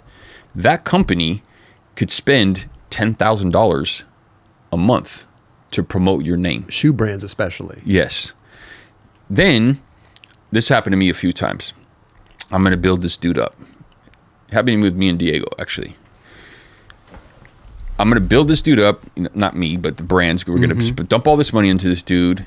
And then he's going to go on tour to fucking Argentina with, you know, Ed Templeton. And I remember calling Ed when he got back. I was like, dude, you better not be trying to fucking snake my days, bro. Okay. He's like, nah. And then sure enough, Diego's fucking riding for Toy Machine. And that honestly broke my heart. Me and Diego have already sorted this out. Okay. You know? And I was like, dude, what the fuck, man? I'm spending, I keep saying that. The brand. We are spending all this money to build these dudes up to have them exit once they start to blow. Right. That's disrespectful. Don't do that to your company, man. You got a gripe with them. You want more money. You're not feeling good or something. It's like a relationship with anybody. Go sit down. Hey. And I told people all the time when I was managing a couple of dudes, I'm like, look, go in there and ask, like, what are your production? How many boards are you making a month? How many boards are you selling a month? How many boards are given away a month? How much money are they spending on your marketing? Because back then, dude, it was like, you know, $5,000 for a spread. Yeah. You know? So. It was different back then, though, too, because you had to do that. That was the way to market your individual on the brand. Like, obviously, nowadays, we have social media. Yeah. Everybody can market themselves, right? Yeah. So the path is a little bit different for those new guys because they could build themselves up, and then you're looking at them as they're already kind of building. And then you guys obviously build together. You said it right there, bro. I think that's the key. That some of these dudes build themselves up and go like, I don't need this brand. Exactly. I'm going to go make my own We're money. in a different stage, You don't need to do that, man. Right. Everybody can if everybody could unite and stay, like, take the 90s model, not just Rocco's, but ours or whoever. Thebo's. The 90s model evolved. Follow the 90s model of how the skateboarding industry evolved and grew, and we respected each other. Yeah, I mean, dude, it was funny, man. Me, Jason Ferris, and Joy Trichet would trade riders all the time. Thunder Indie Venture, bro. We didn't, it's like, whatever, bro. Fausto's still getting the check. It don't matter. You know, but it's like, respect each other. Don't shit on a brand because you don't think you're getting it. Talk to them. You're not getting some loving from your partner at home? Talk to them. Having a bad day here. Are you okay? What's going on? Communicate, man. Exactly. Yeah. That's been a tough thing in skateboarding. Yeah. Right. But it's not only like, it's also like production too. Like you spend a lot of money on that person's board, right? And then that person quits. And if that person quits in the right way and they say, hey, you could sell my boards, I won't go anywhere else or announce anything, and then you guys could get rid of all the product you made with my name on it. Or you go the dick route and just leave and have the company stuck with pallets of your boards with your name exactly, on it. bro. Yeah. The artist has to get paid, the light has to get paid, the water has to get paid, everything has to get paid. And it's like, man, just think about the bigger picture. Stop being so selfish. Get humble, you know, and take care of each other. Because the skateboard community is obviously bigger than it's ever been. But again, it's like you just spill this on the table. I mean, it's like, who the fuck is going to pick this up, man? It's so watered down. There's a little too many pros. I mean, like you said earlier in the conversation, there's just people that shouldn't be that are taking up board wall space. I'm sorry, but it's the truth. It's not even just wall space. It's the digital space out there in the world. Like, I'm going to sell it on my Instagram. It's like, why? Right. Okay, I get it. You need to eat. You want to eat. Right. I'm sorry, man. Go get a regular job. Well, Yeah. Whose fault is this, dude? But, oh, I can't get a regular job my because it's only opinion- $20. I can't live on $20. I could sell a board online and make 40. It's the wood shops, though. In my opinion, it's the wood shop. Listen, we can Nine Club. We can go make Exactly. boards. We could get 50 boards made. You know, if the minimum was 500, we probably wouldn't make boards. Go back to Julio, bro. You know what I mean? Like Go back to the Julio so Delacroix. There's a will, everybody- there's a yeah. way. You So already know. you know you know Again, it goes back to what he said, bro. Let's have a meeting. right. And organize it so the skateboard industry can be resuscitated in a way that's sustainable. Okay, guys, sorry, you know, it is going to be 500 minimum. Yeah. At least 2. Right. At least something. Not right? now, 2 now. Okay, cool. That way, it can.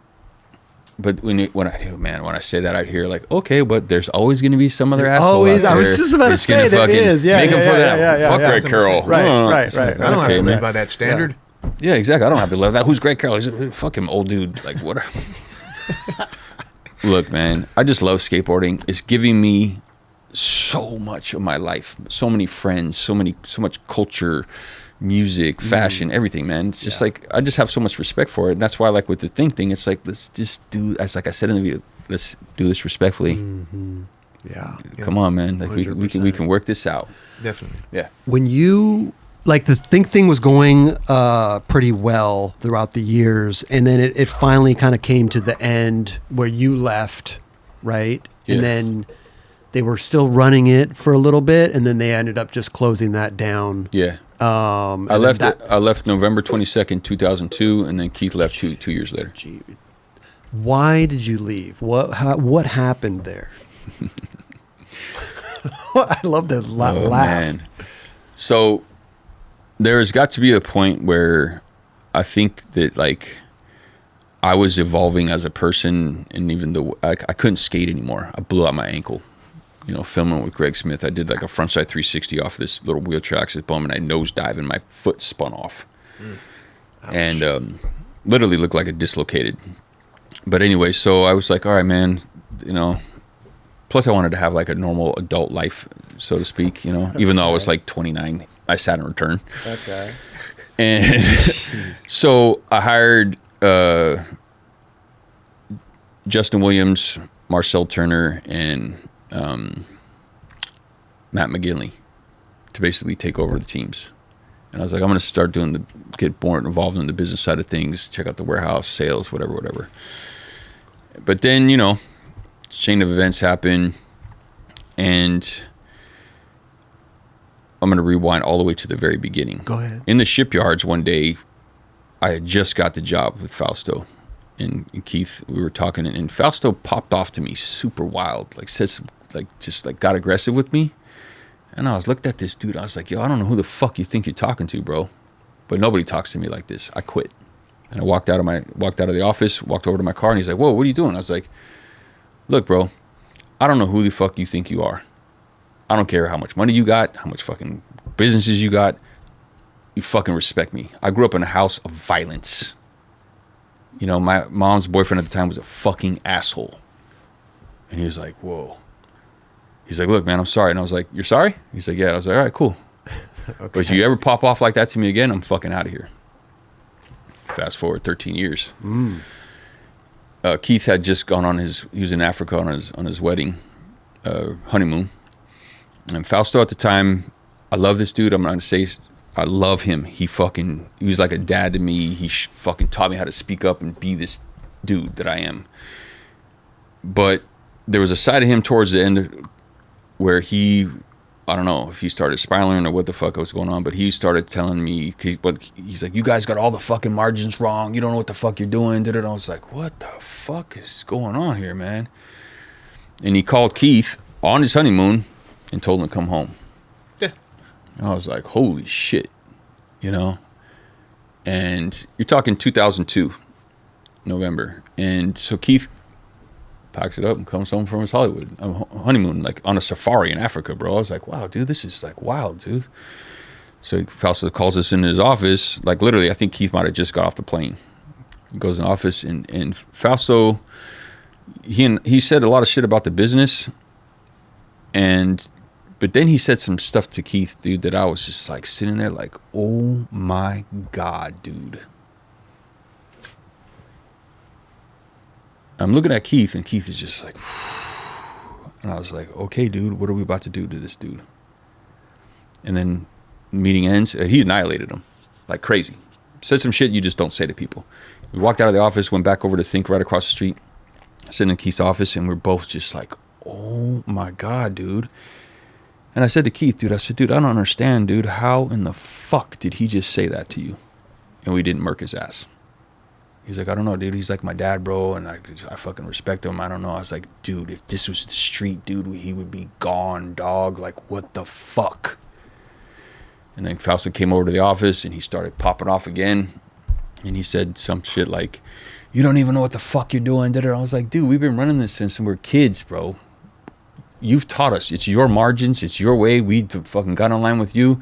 And he's like, fuck you. You can run it yourself. And slammed the door. And I looked at Keith. I said, dude, this dude just told me to fuck off. Bye. And I walked out of the office. And Wade Spire was writing for Black Label at the time. He was in my warehouse still. We're still friends. And he's like, I'm supposed to get him a ride to the airport. And Wade was just like, whoa, dude. I was like, I quit, bro. He's like, are you fucking serious? I was like, I'm done, dude. He said, what are you going to do? I was like, I don't know. I just quit. I don't know what the fuck I'm doing. Holy shit. Think I got a backup plan right? Yeah, no fucking backup plan, dude. So I went home, and I actually drove him to the warehouse, and Keith's like, dude, can you come back and let's have a conversation? I was like, nah, I'm taking him to the airport. I'm going to go home and try to just cool off, dude. Yeah. Woke up the next morning, dude. I felt like there's an elephant on my chest, dog. I was like, oh my God, what the fuck am I going to do with my life? Oh.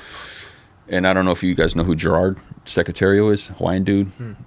This dude is one of the most funniest dudes. He lived with me at the time, and he's like, what do you want to do? But I was like, I don't know, dude. I'm gonna call my travel agent. I'm gonna go to Costa Rica, and I'm gonna go to Australia. I'm just gonna figure it out, dog. So then Keith called me up. He's like, dude, you're not coming back?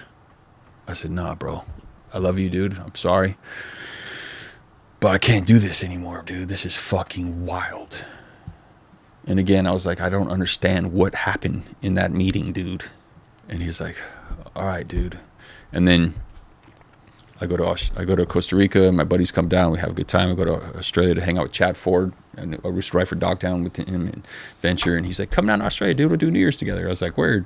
So I go down there, and then that's when Mike called me up like a couple of days before I was gonna leave. He's like, what are you doing, dude? I was like, dude, I'm hanging out in Sydney, bro, chilling. He's like, no, what are you gonna do for work? I was like, I don't know.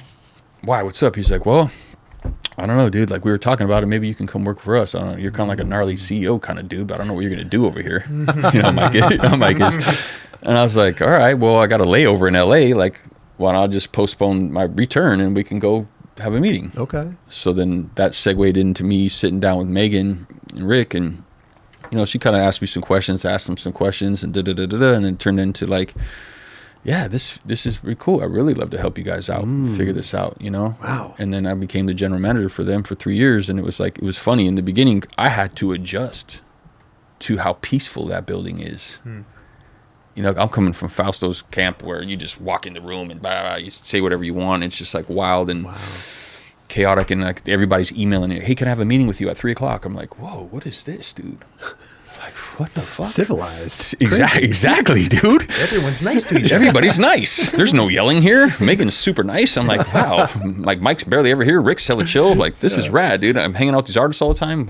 Like, it just, and it was rad to go in there and like really help to like reorg that place. Mm-hmm. And then, like I said earlier, see the magnitude of what those brands could do. Yeah.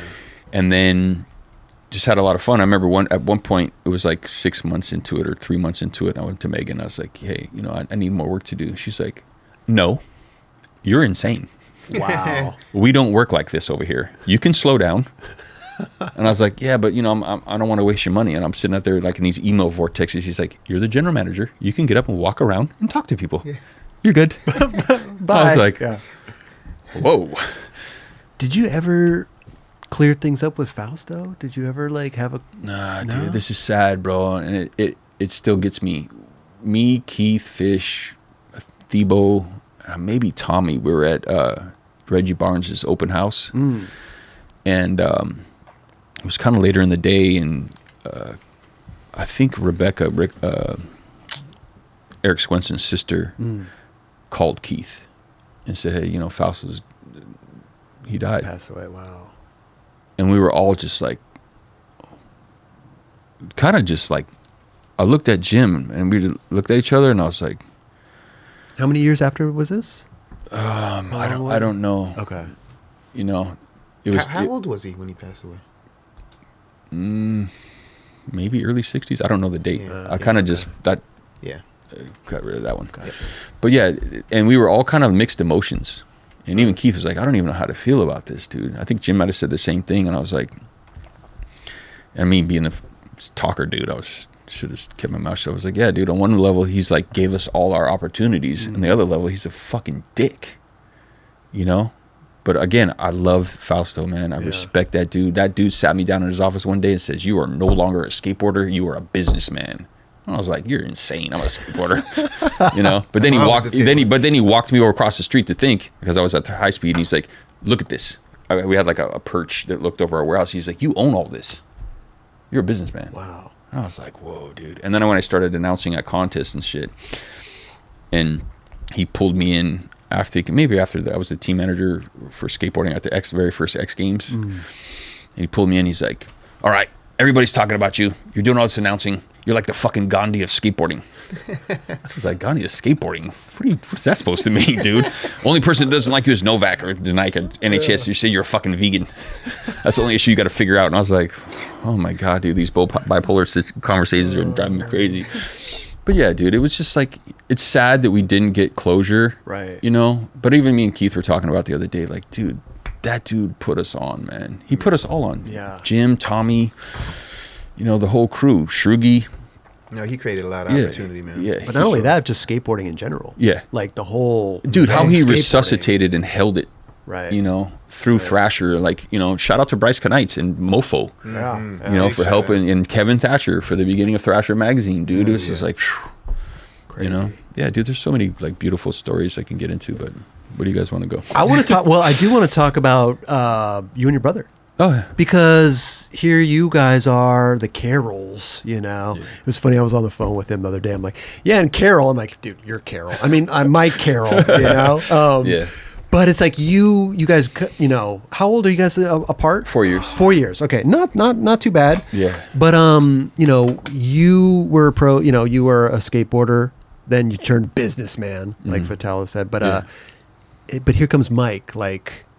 Turns into this like extraordinary skateboarder, ends up getting SOTY Skater of the Year. And like, what was it like the brother dynamic? Were you like, was there any like butting heads? Was there like, was it all like, what was it like? I guess that's what I'm asking. Like in your eyes, seeing Mike just turn into this. So you're asking like on a skateboard level, not full personal. Yeah, I mean both. Like, you know, he's your brother. Yeah, I mean, my brother, 4 years younger than me. I mean, I remember being so excited that he was born, dude. And like back then, they didn't have car you know, straps, safety belts. And I'm holding him in the back seat on the way home from the hospital, just excited. You know, in typical life till I was 8 and he was 4, and then my dad and mom split up. Okay. And that was really devastating for me.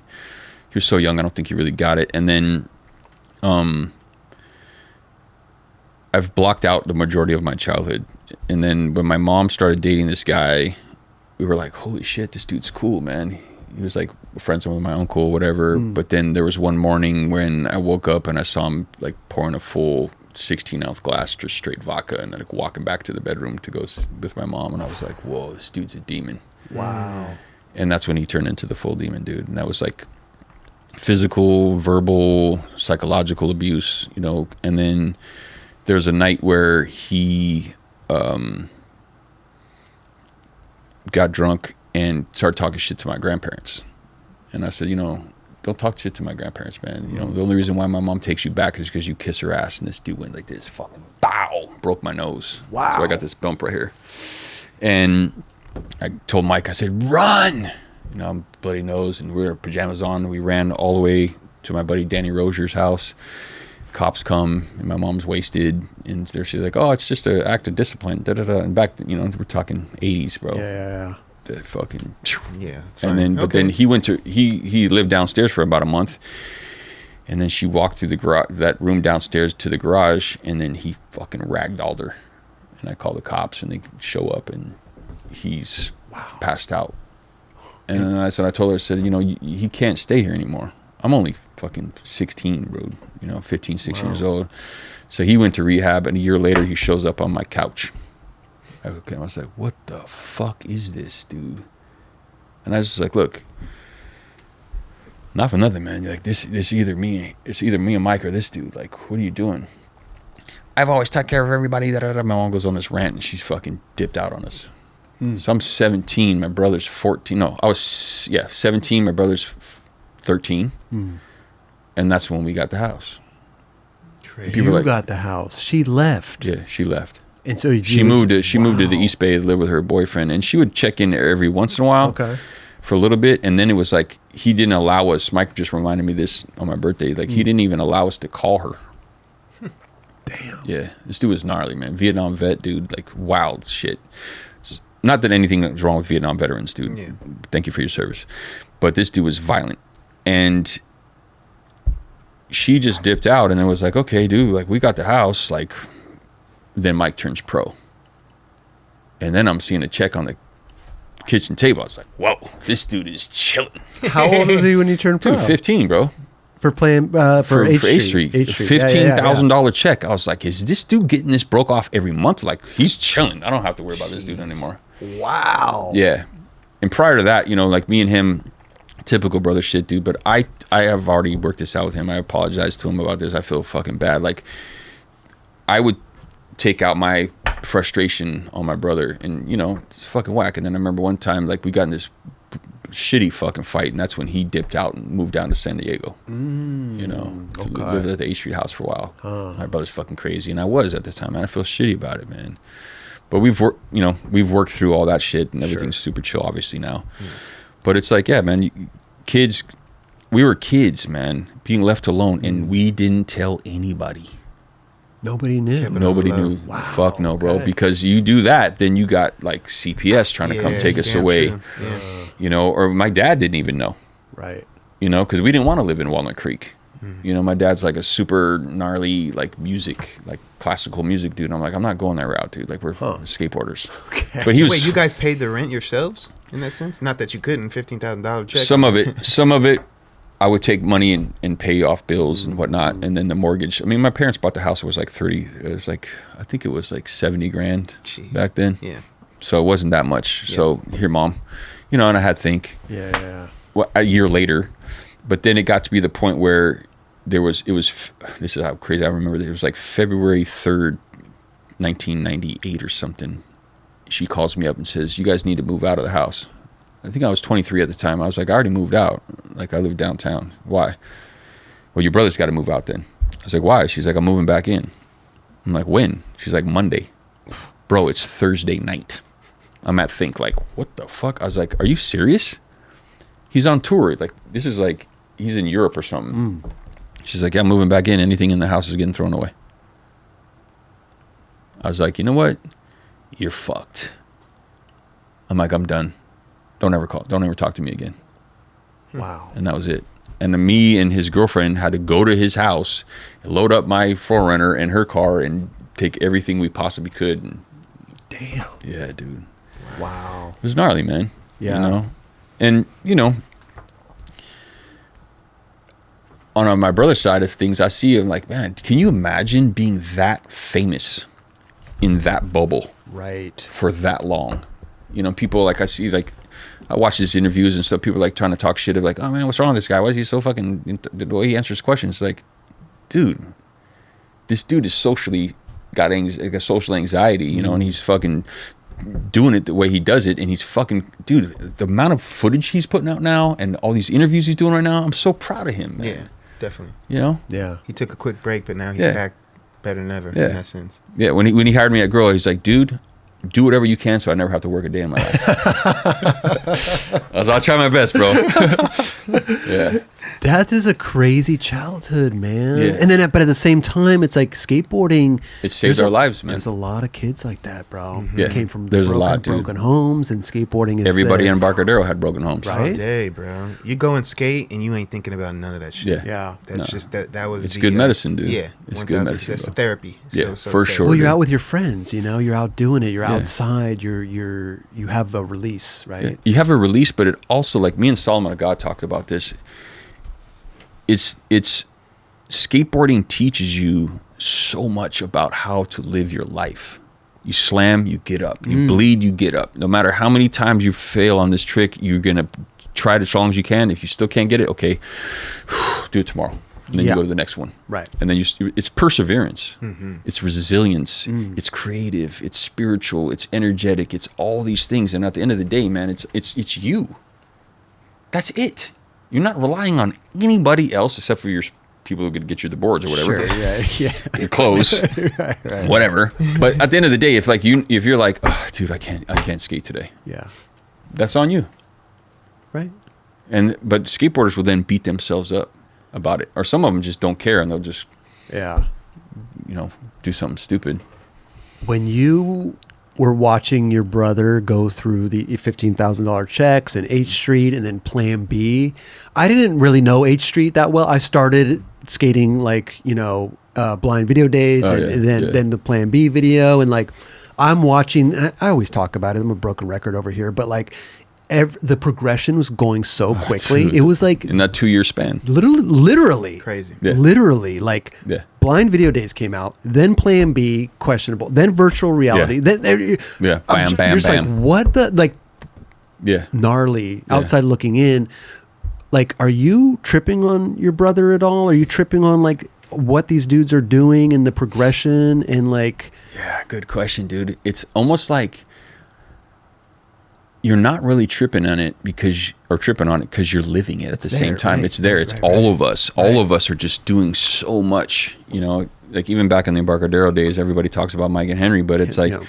there's other dudes that are out there that are like really ripping, and you're like, wow, dude. And just to sit back and know that like, we're not thinking about like, oh wow, dude, I'm doing this today. It's like, yeah, dude, we're skating. Like, hey, dude, you want to try this trick with me?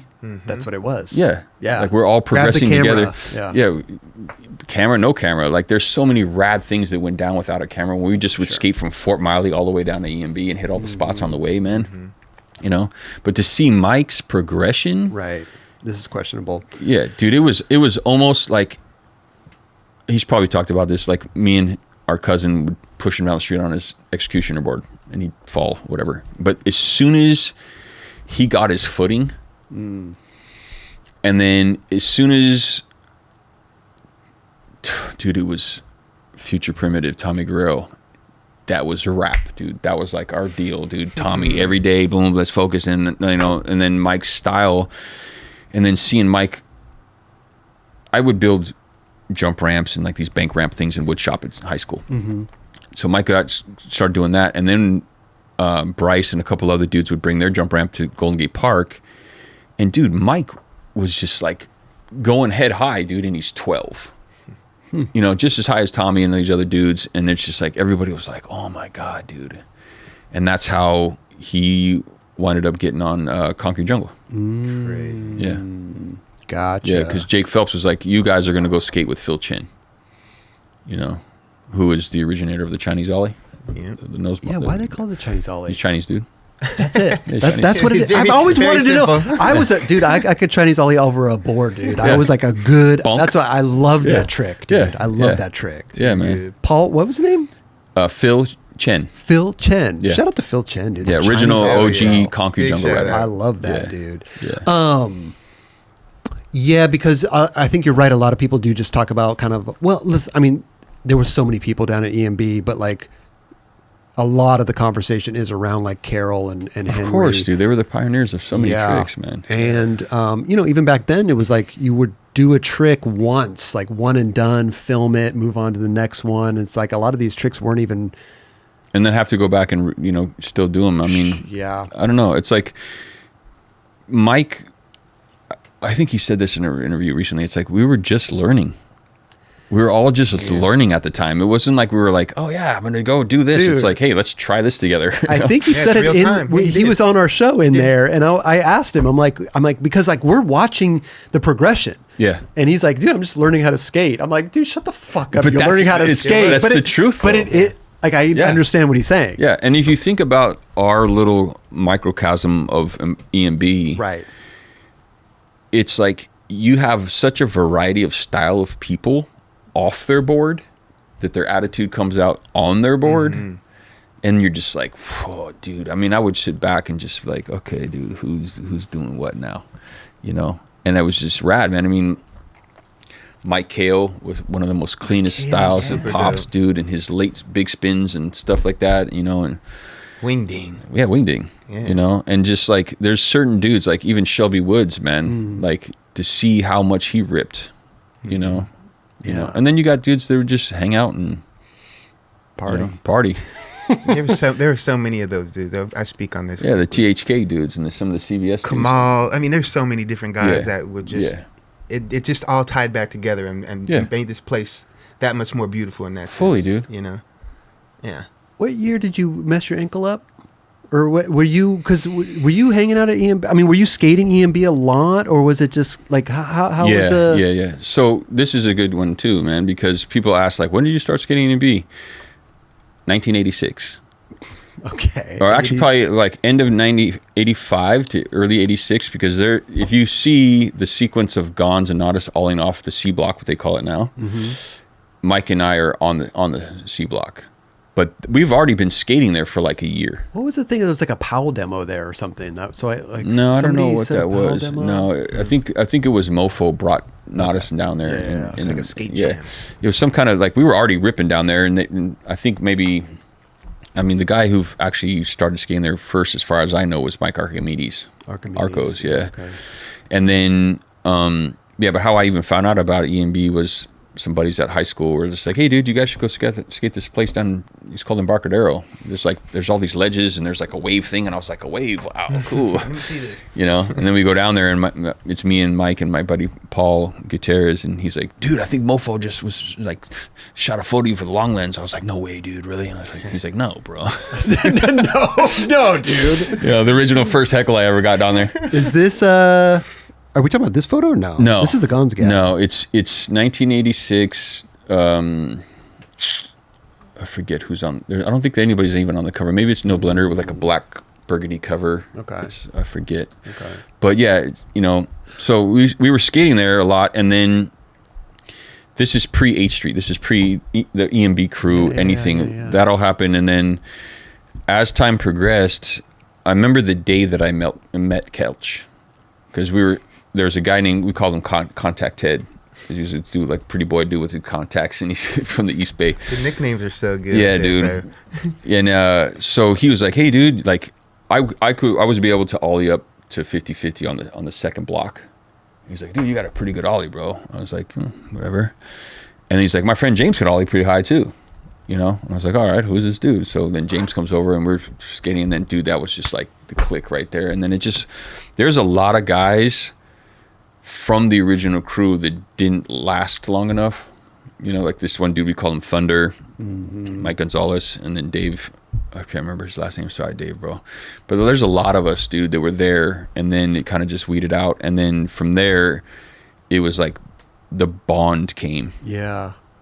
And it was like, we got our click. Right. You know, this is the dudes who are here from 10 in the morning till 12 or 11:50, 45 when the last BART train take us out of there. You know, all day, every day. And then to your question about like, when did I kind of have to transfer out of there? Yeah. When I got the job at Venture, it was 9 to 5, man. Yeah. No, that's So- kind of where I was going with that. Yeah, bro. It was like, and that was, once you get a job, it's tough. It was rough, Yeah. dude. And then, but after work, I would go down there and like case of trucks and Okay. shirts and hook Yeah, everybody yeah, up and yeah.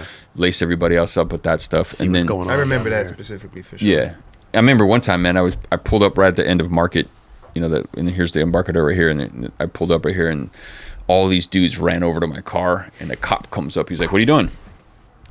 I was like, "What do you mean? What am I doing?" He's like, "Well, why are all these kids coming over to you?" Serving up some drugs. I was like, this, and I opened up and I had a whole bunch of boards, and he's like, oh, okay, man, I thought you were trying to deal some drugs or something. I was like, you're like, I got not trucks. here, bro. Yeah, not here. Right here, out in the open. Yeah. Duh. I got wood and aluminum here. Yeah, nah. Dude, so like seeing Mike. I just used to call him Carroll. Just call him Carroll. I'm used to it, man. Mikey, Carroll, Mikey. yeah, whatever. But seeing him kind of, like I said, you know, then it gets sody and all that stuff. Dude, like it must have been like amazing, dude. Rad to see like your little brother. Yeah, like it was, dude. Just turn into this like. It was just profound, man. To know him. Yeah.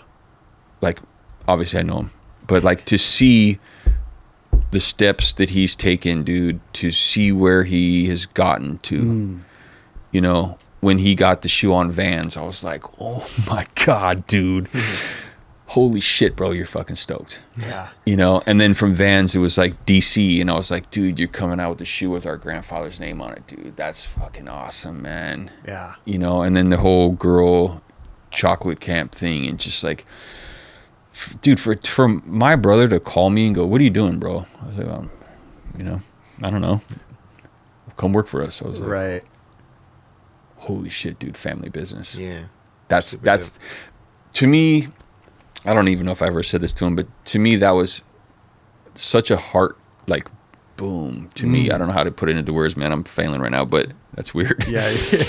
But it was almost like, dude, we're gonna let all that other shit go. Yeah. Like, I love you. Let's do this. Yeah. And it was just like, dude, it's fun, man. Well, both of That's you like sick. made it. Both of you have contributed so much Yeah. to skateboarding. Yeah. You know what I mean? Like you not only like being a skateboarder, but on the back end and like running these companies and like really just, you know, you were Venture and Think and, you know, and then Carroll just coming into his own and getting man. Sody. But, you know, back then Sody, you're not even trying to get Sody. You're just skating. Yeah. And like, that's the award that you get to just be like, hey, that you fucking killed it this year. Here dude. you go. That was you the know? acknowledgement. Dude. Right. Yeah. It's amazing. Yeah. Which is all right, man. And that goes back to like the state of skateboarding now. There's too much too fast. The human psyche is not programmed or designed to handle that much chaos, whether it's the violence around the world right now or just that many clips all day long. It's like, and I remember talking to Mike like years ago, and I was like, dude,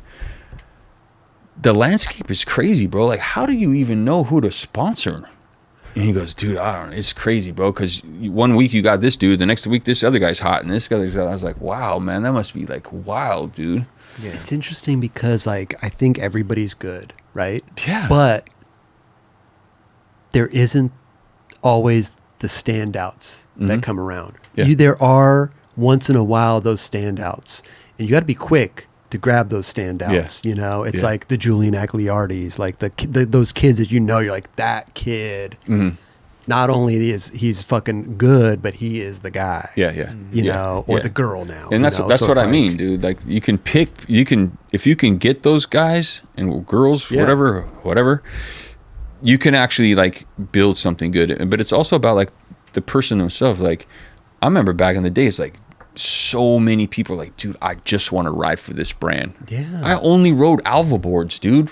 Like for like, I don't know, 10 years or something crazy. Yeah. I wanted to be on Alva. Yeah. You know, I remember going up to Dave Duncan at the SF pond contest or, you know, back to the city. I was like, dude, what can I do to get on Alva, man? I really love Alva. And he's like, I don't know, send a sponsor me video. I was like, fuck. I'm not doing that shit. yeah, for sure. I want you to put me on now. You know? But what's rad about, okay, so watch this. So I didn't get to ride for Alva, but John Fallahy, who made all the Alva boards, eventually made Think boards for a while. So I was still riding Full Alva boards. circle. Yeah. And I went on tour in Australia with Tony Alva. Fucking stoked. So it worked out. It all worked out. It's so crazy, Yeah, dude. Yeah. Yeah, no, I think it's incredible, and I'm stoked for Think coming back, and I can't wait to see what you do with that, and you and Keith and everybody that's going to be involved with that. I'm stoked to like listen. I think that it's funny because I was never a skate nerd, so to speak. I grew up here, and so I was kind of like hyper focused on here. Yeah. I was hyper focused on Blind, World Industries, 101, and then transfer over to Girl and Chocolate. Like that was my, and of course I would see stuff. I would see the videos. I would see Let the Horns Blow. I would see the East Coast videos. And I had my ear to the grindstone, but, and also Think and everything, but it wasn't really my, like, in my realm. Yeah. You know what I mean? Yeah, I hear you. I was like more of focused on here and my people. Yeah. So Makes I'm sense, a fan of Think, but I really wasn't like tuned in, you know? So in my older years now and having this show and just learning so much by guests sitting there like yourself, like I'm hyped to learn even more about Think and like see the heritage and see what's coming up from you guys and like really try to like dive in and learn about it, you know? Yeah. I mean, I'm hyped. So am I, man. And I really hope that there can be a solution to this situation, man. And, you know, to everybody out there that's been bashing on this person, just stop, please, man. Like, we're trying to sort this out. She's actually being cool about it, you know, and hopefully she's going to still be cool about what we're offering and everything's going to work out good. And it is. We could just have fun, man. That's what it's all about. It's not about the money. Sure, it'd be cool to pay some fucking buy a pack of gum, you know. But it's those $15,000 checks ain't coming in. But it's also too, man. Like me and Keith were talking about, like, yo, maybe our kids want to take this over someday. Bro. Just have fun. Who knows, man? Yeah, you never know. You know. So, what are you doing nowadays, dude? Like, what does Greg Carroll like do? Yeah. So, after getting out of Empire shutting down, I like really went through this big identity crisis and trying to figure out what it was. So, even when you were at Girl? No, after Empire shut down. So it was Think Girl, Empire. Okay, I got you. Yeah, and then so I was sitting on this log every day going like, oh my God, what am I going to do? And I just heard this message, just be yourself, be yourself. And then this person told me that, like, oh, why don't you just be a life coach? You've already been coaching people. You already got this life coaching company with Kevin Sturdivant down in Irvine. Like, you're not doing anything with it. And I was like, duh. So I sent out, she helped me build a website and some other stuff. And then I sent out an email to everybody in the industry. And the visual creative director from Hurley hit me up. I said, dude, I need you, bro. Let's do this. So he was like my first like legit paying client. I mean, I've coached people my whole life. This is like personal. It's not like a personal business thing. Personal one-on-one. Like, let me help you out, get your life sorted out, get you dialed in. Boom, boom, boom. And then that turned into business consulting for, you know, I did some streetwear brand stuff, you know, and then I did some other like heavy duty other businesses. And then it just like kind of slowly evolved. But then prior to really catching, I got an opportunity to go sit in an ayahuasca ceremony. And I was like, all right. And I didn't, just like, oh my God. And it was one of the most profound experiences of my life. You joined in. I went in, did the ayahuasca ceremony. And then that just shot me off. Like, I met this elder and he was like talking to me. And I was like, hey man, can you not talk so much during the ceremony? You're not supposed to talk. You're supposed to be certain. He's like, what? I was like, you guys are over here talking all night long. And he's like looking at me and I was like kind of going like this to him, you know? He's like, what are you doing? I was like, well, I can kind of see stuff. He's like, what do you mean you can see stuff? I was like, well, I see stuff and I feel stuff. He's like, what do you mean? He's like, what do you see? I said, well, man, you got this like white puma spirit on your face. And he's like, oh, wow, really? Tell me about it. So I did this whole... while you're on... No, this is like the next morning. You kind of like a little bit on it, but I'm still like, you know... But I've always had this gift of knowing things, feeling things, seeing things since I was a kid, but I never talked about it. Okay. So anyways, long story short, this guy was like, hey, do you ever sit up? And I was like, what? He's like, yeah, I guess not. Because if I asked you that, you would know what I'm talking about. I was like, what do you mean? He goes, sit up in Native American church, you know, eat the peyote, pray all night long. And I was like, no, but I want to go. He's like, all right, I'll take you. Huh. Boom. Dude takes me into this, a month or two later, takes me into this teepee ceremony, San Jose, and it's all natives. Me, you know, I'm not full blood. I got such a tiny little amount that it's like, all right, yeah. But I'm still, you know. But anyway, so I'm in there and the medicine comes, dude, and it's hit me super strong. And I'm like, whew. He says, hey, you doing all right? No. Boom, passes me this white center point eagle feather, and this energy comes in, and a song comes out that I used to sing to my birth mom when I was little and tell her these stories about me and my 12 brothers, you know, hunting buffalo with my dad, and like past life stuff. Okay. That turns into this guy with like, okay, come with me. Started teaching me how to do sweat lodge fires. And then another elder came in, stepped in, and was like, "You're gonna do the fires for me." And then he put me on a vision quest on the hill. No food, no water. You pray for 4 days, and I come off the hill, and he's like, "You're gonna be a sun dancer." And it's a pretty high level commitment. It's a 4-year minimum commitment, where you dance and you pray for the next. For me personally, I'm always praying for the next 7 generations to live a good, happy life, healthy life. Peace on the world or whatnot. So I was just like, oh my God, dude. Then it just evolved into more these other elders kind of acknowledging me. And the next thing you know, I'm helping out in IS ceremonies, doing doctorings on people, like energy healing work. Wow. And I'm just like, phew. So that had just evolved. And then in 2015, I blew out my knees. And I got a phone call from my buddy. We were going to start a alternative kind of detox center in the Bay Area, but it was like, we wanted to work with ibogaine, which is the plant from Africa, or it's an alkaloid from iboga that hits the opiate receptors in 24 hours, no more addiction. So he moved to Mexico, worked at this place down there, and he's like, dude, there's no ceremony, there's no nothing, bro. We need you down here. And I was like, all right. So we partnered up, and I had a detox center. There's a guy that he did the medicine. I did the actual ceremonial thing, because at the time the guy was like, dude, there's no ceremony to get people off dope, bro. You're the dude. Okay. So I was like, okay. This is not my medicine, dude. This is like, I'm more in like Native American stuff. This dude's like talking about Africa. He's like, you can do this. So I met with the medicine guy, met with this guy, my friend, sat down, and then I just like prayed and got into the ceremony. And I was like, all right, dude, this is it. So I did that for 3 years, and then the cartels came, machine guns and the whole kit. I was like, I've got kids, bro. I'm out. Like, so What do you mean they came? Yeah, they came to our facility down there. And to what, check it out? See Nah, what you they guys wanted are money, bro. Oh. Yeah, they just extorted money from us, but they hit every clinic. Because in Roderizo, Mexico, there was a whole bunch of us down there at the time. There's probably like 7. Wow. Okay. I was like, figured out about that. But so then I just moved. I used to go down every other week, and then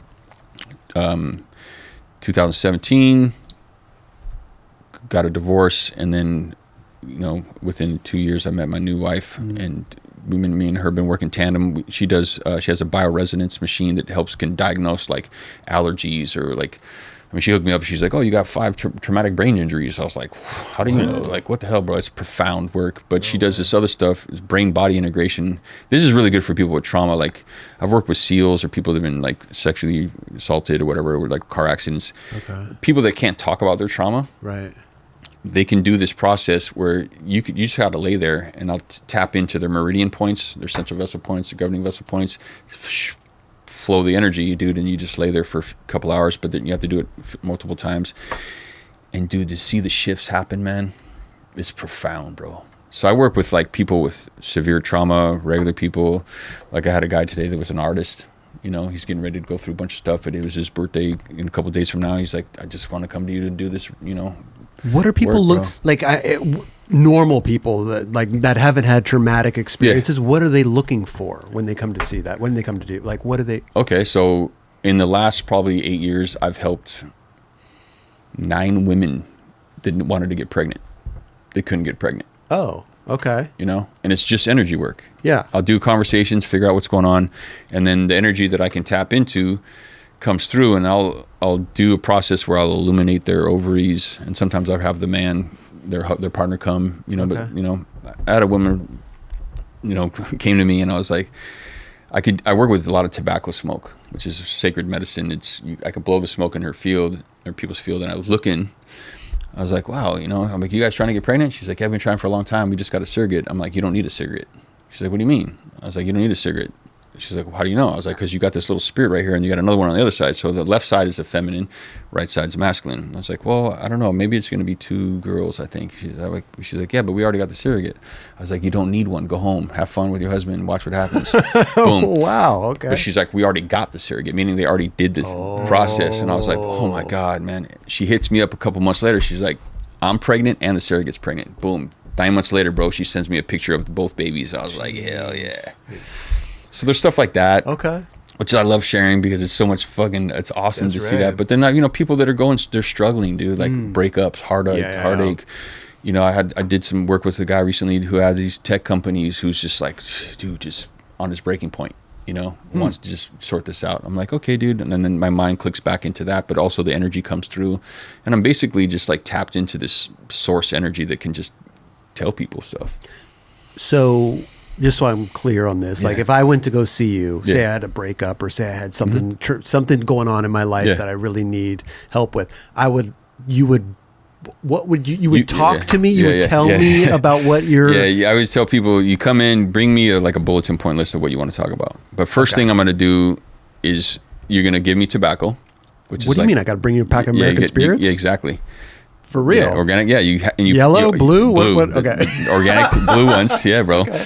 You offer it to me, and that shows me that you have a commitment to the work we're about to do. Not only to me, but to the creator. No, it's not, man. It's the most important sacred medicine. Okay. And I was taught more in the Lakota tradition. Like I was adopted at overlooking horses Sundance ceremony through EMB. Remember Rachel Payne? Mm-hmm. Yeah, her mom adopted me. Yeah. So anyway, so you offer that to me, and then I work with tobacco from the jungle in Peru, and I'll blow it in your energy field and on your body, and I'll do a reading. Okay. I'll tell you what I'm seeing, what I'm feeling, if anything. Call on your guides, tell you about them if I can. We'll talk about what I shared, see if it makes any sense, and then we'll go all the way back to your childhood, and you walk me through your life based off of what I've said and what you want to share with me. And through those conversations, I get a better idea what kind of energy work to do for you. How long does this take? This seems like 3 or 4 hours. Okay. Yeah, I don't rush people. Yeah, I was going to say, because I mean, like you go. It's not like talk therapy and you're just like, here's an hour and you feel like shit afterwards. Have you ever been like scared what you see with people? Like, oh my God. Like, no, that's the thing, man. I've done full blown exorcisms. I've seen wild shit, dude, but you can't get scared. And I don't get scared, but it's like I don't get nervous because if you have any of that energy, then those negative energies are going to latch onto you. And the altar that I have, the ancestors that I have, the allies that I have, it's just like I feel so held, dude. I don't worry about that stuff. I mean, I had a teacher send to me one time. She's like, "So you don't get scared about any of this dark stuff?" And I was like, "Dude, I was in my 20s. I got a tech to my head, man. Like I'm not tripping on this stuff because but this is different. And I've been attacked energetically." You know, and I have friends that will come in and help me, not in the ceremony, but I'll call a friend of my friend, Christine, who has worked with me for the last 10 years. You know, it's tandem sometimes, but she'll clear me. I'll go to an Aya ceremony. I'll go sit in teepee. I'll go sit in have a sweat lodge. You getting attacked from people that you're trying to help? Energetically. So like if spirits, not people I'm helping, the energetic spirits, like entities. That are attached to that person? Yeah, will try to get me. Especially if I'm working with somebody that's like on meth. That shit is demonic. How does a person know if they need help? Like, I'm trying to sit here and be like, because here's the thing, Greg. We all go through our issues, man. We all have depression. We all go through our ups and downs and strikes and gutters. Yeah. When does a person really know, like, hey, I need to get work done? Or, because I'm sitting here like, hey, I'd like to try it. Yeah. But I don't know if I have my issues, but I don't know. You know what I mean?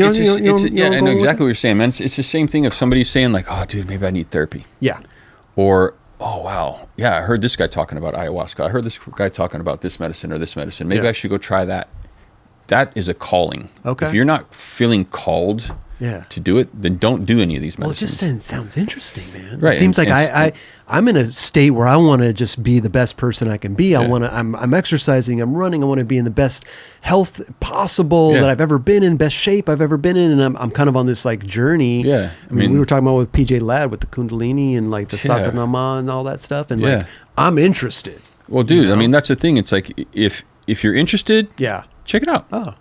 You work on Friends? Of course. Yeah. Okay. Yeah. I mean, I don't know what you want. I don't know what you're going to see, bro. No, I mean it's all confidential. He's like, I ain't going to talk to this dude no more. You can take my episode off the fucking thing. No, it's all one-on-ones, dude. And it's all confidential. Yeah. And honestly, man, like when I work with people, if it's one-on-one in an intimate setting like that, as soon as you leave my space, I get swiped. It's almost like delete. Really? Everything we talk about is gone. Yeah, because I don't want to carry that with me into my house. It happened to me when I was, getting started, and I was like, oh my God, dude, like I got to figure this out. But then working with my teachers and my allies around me, they're like, look, you don't have to carry any of this stuff. And I'm a super empath, so I'm going to feel everything that you're feeling. You know, when I was a kid, I didn't know I was depressed, but it's not me, it's the dude next to me in class. You know what I mean? So, but if you're feeling called to it, like you're talking about how you're doing your life, like I walk people through, like in life coaching programs, I do like a 30-day or I do a 90-day. Lifestyle protocols. Who are you being every single day in these 8 pillars that I've got going on? And then you structure yourself in those pillars, like it's spiritual, physical, mental, emotional, relationships, career, money, and recreational life. Dial yourself into those pillars, and I'll help you write it out so it's more of like declarations, structure, and then create the pattern that you can live for at least reading it every day, going through that, and your core values, morals, ethics, virtues, boom. 30 days, boom, it's going to get in there. And that's who you are, man. If you dial in who you are on those levels, you're invincible. And then with the 8 pillars, this is what I think I've done a lot with people at this point, I don't know, 1,000. You write down exactly who you are in those pillars. Then you write down you want to be in a relationship, or you're in a relationship trying to figure it out. Write down the exact person that you want. Not want, but desire, because want comes from a place of lack. Yeah. And then you write down all this, like, what do they look like? What do they act like? In all these pillars. So you're like describing. You're putting your order Yeah, into the universe. Yeah. Watch. Yeah, then I always tell people, like, if you're going to do this, be ready for the partner to show up in at least maybe 2 weeks. If it takes longer than 2 weeks, you got more shit to work on. Yeah. But once you get that, when that person comes in, you got your template, and you're like, whoa. What if a person doesn't know exactly what they're looking for? Okay, then you don't. Then you're not ready. Okay. Yeah, you're not ready yet. Gotcha. It's when you're really ready, dialed in. You know, it's like you're not going to go and I always use this analogy. You don't go to the car dealership and think like, dude, I'm going to get the top of the line plush model. And then you walk out with this fucked up ass tricycle because it's got potential and you can fix it. Like, nah. Okay. Dial yourself pretty in. much like a structured affirmation. It's more of a structured way of being that it leads into attracting the right partner, because that partner's already in your field looking for you. But we're not even talking about partners. We're talking about partners. We're talking about you can do it with business. You can do it all wealth, of it. like everything. I've done it in companies, man, where it's like you want this specific employee, write it all down.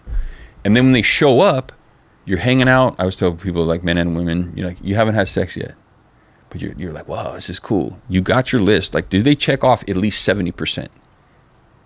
If they don't check off 70%, let them go. And you can always say, okay, like, wow, I got this really cool process called the 8 pillars. I want you to write down who you are in these pillars, and you got 3 weeks to do it.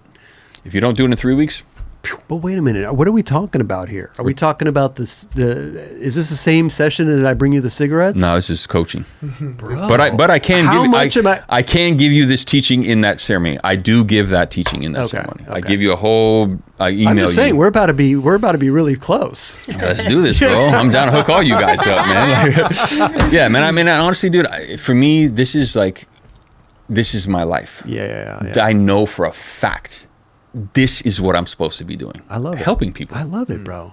And I feel good about it, man. Just to see addicts go home to their parents or their loved ones and be like, thank you, Greg, for giving me back my loved one. Oh my God, I got my baby back. You know, or helping these couples get pregnant, or officiating weddings, or like running a sweat lodge ceremony, or just like going home to my wife and my kids, man. It's just like, I feel like I was just joking around the other day when I just turned 55. 55, man, it's time to thrive, bro. There you go. Like, I feel like I'm in it. I know this is my path. Now this thing's coming up, and it's just like, that was pretty loud for the clap, but yeah. I love it, bro. Yeah, man. I am truly interested. I want to talk to you more about it off camera and maybe in a private session away from Jerron. You know what I'm saying? But, whatever works, brother. No, but I love it. I think because I want to work on myself type like journey as well, you know. That's the best time. Then that's what I mean. You're feeling called to just step in and take care of yourself. I love Seeking it out. Yeah, man. Yeah, dude. I'll stop by and get that pack of American Spirits on the way home, dude. I'm right up the hill, brother. Oh, dude. 45-minute drive. You can sit down in front of me. Easy, bro. My car drives itself, dude. Dude, amazing. I love it. I want to know more. How do people even get in contact with you? Instagram or, I mean, what is this? What is this? Is this your website right Yeah, my website. Yeah, creatingyounow.com. There's a little contact button right there. And that's, you know, even on there, you know, there's there's a disclaimer on the front page, like people like to call me shaman, a medicine man, or a healer, and I was like, I just help people, and it even says that I'm just a helper of the people because in my community, especially around like ceremonies and stuff, like to use the word shaman, it's like I'm not from Siberia, I'm not from over there, you know, but I had an elder say like, yeah, but you do shamanic work. So, and all these people that are criticizing you, they're not paying your bills anyway. And this is a way for people to find me where they can type in whatever they want. And this site is actually built by Michael Lawler. I don't know if you guys know who that is. Yeah. Wait, why does this sound familiar? His brother, Pat Lawler. Yeah, Ripper. Pat Lawler? No way. Ripper, bro. Okay. And I started coaching him probably 14 years ago. Oh, okay. You know, and he's like, I was like, yeah, dude, let's do a trade. So he's been doing it, and he's dialed me in. Did you lay down all these rocks, bro? Nah. Oh, okay. This is actually in San Francisco, right by the beach, Land's End. Oh. You know, right by Fort Molly. Is this like a ceremonial place or something? I walk people through that, and it's the way I do it, I'll walk people through, and they'll push the rocks to the side, and each rock they push aside as a block in their life all the way to the center, and then I do it like a rebirthing ceremony and walk them out. And when they walk out, there's no more blocks. So then when they get to the end, it's like the womb, and you're stepping out of the womb, and I have them put their arms up, and they just... Born again. Yeah, rebirth. Bro. Yeah. And I work with people from all faiths, man. So. Have you talked to PJ Ladd? No, dude, but I would love to, man. I think you guys would hit it off, man. Yeah, I would love to talk to him, man. I think I was truly enamored by what he was talking about. I was psyched, man. I actually wanted to hit him up and be like, dude, you should. Right on, bro. You should. Like, I used to do Kundalini down here with a lady named Gurmukh. Okay. At Golden Bridge for a long time. I would take a specific back healing class. You know, because I got degenerative disc in my lower back. Oh, shit. You guys definitely have a conversation for sure. Yeah, you should just hit him up, dude. Yeah. I think it'd be rad. I think he'd be psyched. Yeah, man, I'll be stoked, bro. Dude, I'm hyped, bro. I'm hyped for Think. I'm hyped for this creating me now whole thing. I'll create you now. I'm creating you. We'll create you now. We'll hook you up, brother. Trust me. I'll take you to a whole nother level. I'm not bringing him a pack. I'm bringing him a carton of American Spirit. We're gonna fix it. And I take just so you know, like that I don't inhale cigarettes. Okay, it's disrespectful. It's a tool. It's an asset for me to work with people, and all the tobacco that I get, I bring it back to the community on the res as a giveaway. You know, and everybody makes prayer ties with it, or they make prayer flags, and they do it in their ceremonies and whatnot. It's cool, man. Yeah. I love it, dude. Cool. I want to try. I want to give it a shot, dude. Yeah, let us know. Keep us posted. I'm sure the Think Skateboards Instagram is going to be the best bet to like Think Skateboards is going to be is where I'm going to do the next PSA when we get things finalized. Okay, so that could even be before the show airs or even after the show airs. We don't know. Yeah, we don't know, but most likely probably after. Okay. You know? Well, I wish you the best of luck with that. Yeah, because I think that. Doing it for full circle, I think that the heritage stuff is not only important and like there's definitely a demand for it, but it's just like let's do some cool shit. Yeah, man. Just have fun, bro. Let's do some cool shit. Yeah, and shout out to everybody that's been sending me these DMs with these old photos and stuff. I'm sorry I haven't got back to some of you, and it's hard to catch up, you know. But I'm psyched. And I actually just got hit up by a guy who's digitized all the Think videos, or almost all of them. Okay. So he's like, hey, man, I got them on digital. And he sent me all the links. So once we get this sorted out, I can upload all the videos so people can watch them. How many videos did you guys have? Sorry to interrupt. I don't even know, man. We did a lot. I mean, we did Partners in Crime, Another Day on the Range. Was Partners in Crime like the big... I feel like that's a video that's most known. Yeah, that's the Mike Kepper one. Yeah. Yeah. And then... I mean, we did a video called Free at Last. Oh. Where that was the first video that ever was given away for free. Okay. That was the kind of a marketing thing I had with that. There's Mark Webber. There he is. Yeah. Man. Mark Webber, bro. You know, and it's just, it'll be fun, man. And Carl Watson, dude. OG right there, bro. Love that dude. Best. And it was good to see him and sit down with him up in the Bay. Oh, before I get out of here. I love how much history is up there, bro. Yeah, man. Like we have history here, you know, Venice, it's right here. For it's sure. It's like the stomping grounds of where a lot of it started and people, but SF, man. Crazy. Yeah. Crazy. It's almost like San Diego with all those guys down there, but there was like because of Thrasher, you know, and plus we had Embarcadero. We had the city's one big skate park. the plaza What's was your favorite everything, place to bro. skate? San Francisco. Yeah. Yeah. I wanted to show you guys this. Let's see. Let's check it out, bro. So this showed up on my birthday, and this came straight from Japan. And this is by I hope I say your name right, brother. Keshi. And he made a cement C block. Wow. That looks. And he sent one sick. to me and one in the same box for Chico. Okay. But this is the one that Jacob Rosenberg, not this exact one, but had it up at his Epicenter event. And, you know, he was telling us, hey, man, this guy wants you guys to sign it. He's like, all right. I was like, all right. He's like, where are you going to sign it? I was like, I'm going to sign it right there. See that right there? Because that's where I skated the most. That's your ledge right yeah, there. man. That right there and this right here. Because I sucked at backside stuff. Yeah. That thing's sick. But it's And rad, it's an yeah. incense holder. Yeah, it's right? an You could incense put a holder, little yeah. thing on the top. Yeah, and he even I like stamped it on the bottom, says for Greg Carroll. that. I love that. So, and he makes these custom, you know, he doesn't, he said, he's like, I don't mass produce these things, Okay. man. But like, you know, he's like, the Carroll brothers are like some of my favorites, man. So That's right. I was like, I right on, mean- dude. So I appreciate it, man. Thank you. Dude, that's amazing. Dude. Yeah. You're giving that to us? Thank you, man. Oh, my bad. Negative. Oh, But yeah, dude, I want to say thank you guys, man. You know, shout out to Kelly. Yeah. You know, Kelly Hart, He's bro. out You on know, tour right now. Raj, Yeah. all these dudes. And again, like I said earlier, man, I appreciate you guys, man. thank you. Appreciate you, bro. Yeah. We're trying to just have fun, dude. You know? That's all it's Celebrate. about, We just dude. want to celebrate skating, dude. Yeah, man. And at one skater, one individual at a time, I should Yeah. say. Yeah. Because it's not only skaters. It's good, man. We got gifts for you too. All right. We got gifts for you. Dude. We come bearing gifts. We got the 9 Club Yeti. Word. You coffee? Yeah, I just started drinking coffee again, Coffee. man. What do you mean? Or You started tea? just Or tea? You Yeah, I tea do. guy? I do tea, but I mean, honestly, man, like with kids and not sleeping, I got a yeah. 3-year-old now, dude. It's just like, Congrats, bro. Yeah, I'm in the same boat, bro. We Yeah. got a Shout out to all 19 my of those. kids, Michaela, my grandkids, Phoenix, Caliana, Aiden, my son Cosmo, my daughter Cleopatra, and my other daughter Jay, Amazing. and my wife Shelby. Fuck, dude, without her, dude, I would be disintegrated, man. Damn.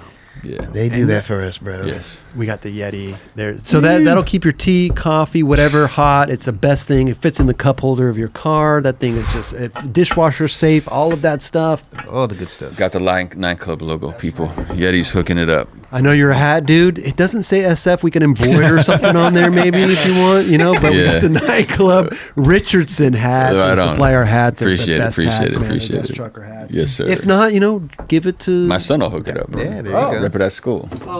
Also, we got the 9 Club shirt for you. I don't know if It's you're a burgundy shirt too, bro. like that? I love burgundy. Yeah. Burgundy is one of my favorite colors, I man. picked this out perfect. especially for you, dude. We must be on. I'm telling you, dude. We're Yes, gonna have sir. fun when we meet up. Can I get an extra large? Yep. Okay. We got you, bro. We got you. And on the Bolts, team. you're on the team. I'm on the team, bro. You're on the Yes. team, dude. It's official. Let me tell Appreciate you it. something, man. We've had recurring guests also, but this is episode 401. We've had 401 episodes of the 9 Club, not to mention all of our live show. We've done probably about 1,500 episodes, but that means we have somewhere around 400 people on our team. So it's the biggest team. H Street, they had a pretty big team. About Independent, that much. you About know? that much. Yeah. But I Venture think- had probably like 300 something. Yeah, I think Something like I think we're taking the cake though. I think we're taking the Word. cake. There you go. This On is the going- team. Hopefully, I'll be able to set up a think board with these. There you go. And I think you'd enjoy it. I think you'll like this Hell mug. yeah. This is one of our mugs. One of our slogans, skateboarding is rigged. What? That's good, dude. You like that? That is good. There you go, dude. I'm down. I knew you'd like Yes. that. I knew you'd like that. Skateboarding's rigged. It's not always, flowers and Dude. what do they say? It's not always roses and This is one of the things I've always said, dude. I just got to rig it, bro. you got to rig it. I can rig this, dude. It's, Yeah. it's going to work out. I even told Keith the other day, we're going to rig this, bro. It's good. There you go. Skateboarding There you go. is rigged, Yeah, dude. man. Appreciate you, man. Dude, I appreciate you. And also, just to let everybody know out there, we only covered like 5% of Greg Carroll. So always welcome back here in the future. Come back and let me we'll know. talk about way more stuff. Yeah, 100%. I'm down, man. And come back and we'll talk about all the Think stuff. The appropriate time would be when Think is up and running. Yeah. again. Yeah. Yes. Yeah. Let me get my footing. Us get our footing. Yeah. There you go. And we'll get it going, and then we'll come back, and maybe, it'd be rad to get Cochran in here, dude. That would be dope. That would be Both of y'all. rad. That would Yeah. be super dope. Yeah, and Don Fisher, I want to shout out to Don Fisher. He came in a little bit after we started and stuff, so we're still trying to figure out the logistics with him too, because What was his role? part owner, he just helped out with a lot, and he brought in some team rider dudes. I mean, he's the one who brought in Phil. I think he might have brought in Dan. Okay. Is he still interested and he wants to, be a part of this? We're trying to figure out how to do that. Yeah. Because there's the pie is the pie. Yeah. We got to start the stuff with Tony, and we got to, that's another conversation. Yeah. That's we got to figure out the logistics. There's always. I know you're There's the guy always to something, figure it man. out, though. We will. Thank you. I appreciate it. Greg Carroll, thank you so Hell much yeah, for stopping Greg. by. Appreciate Dude. you We guys, man. appreciate Brother. you. Best of luck with everything. Yes, sir. Yes, dude. Life is good. Beautiful. Blessings. Good shit. Thank you to the skateboarding community. Love you.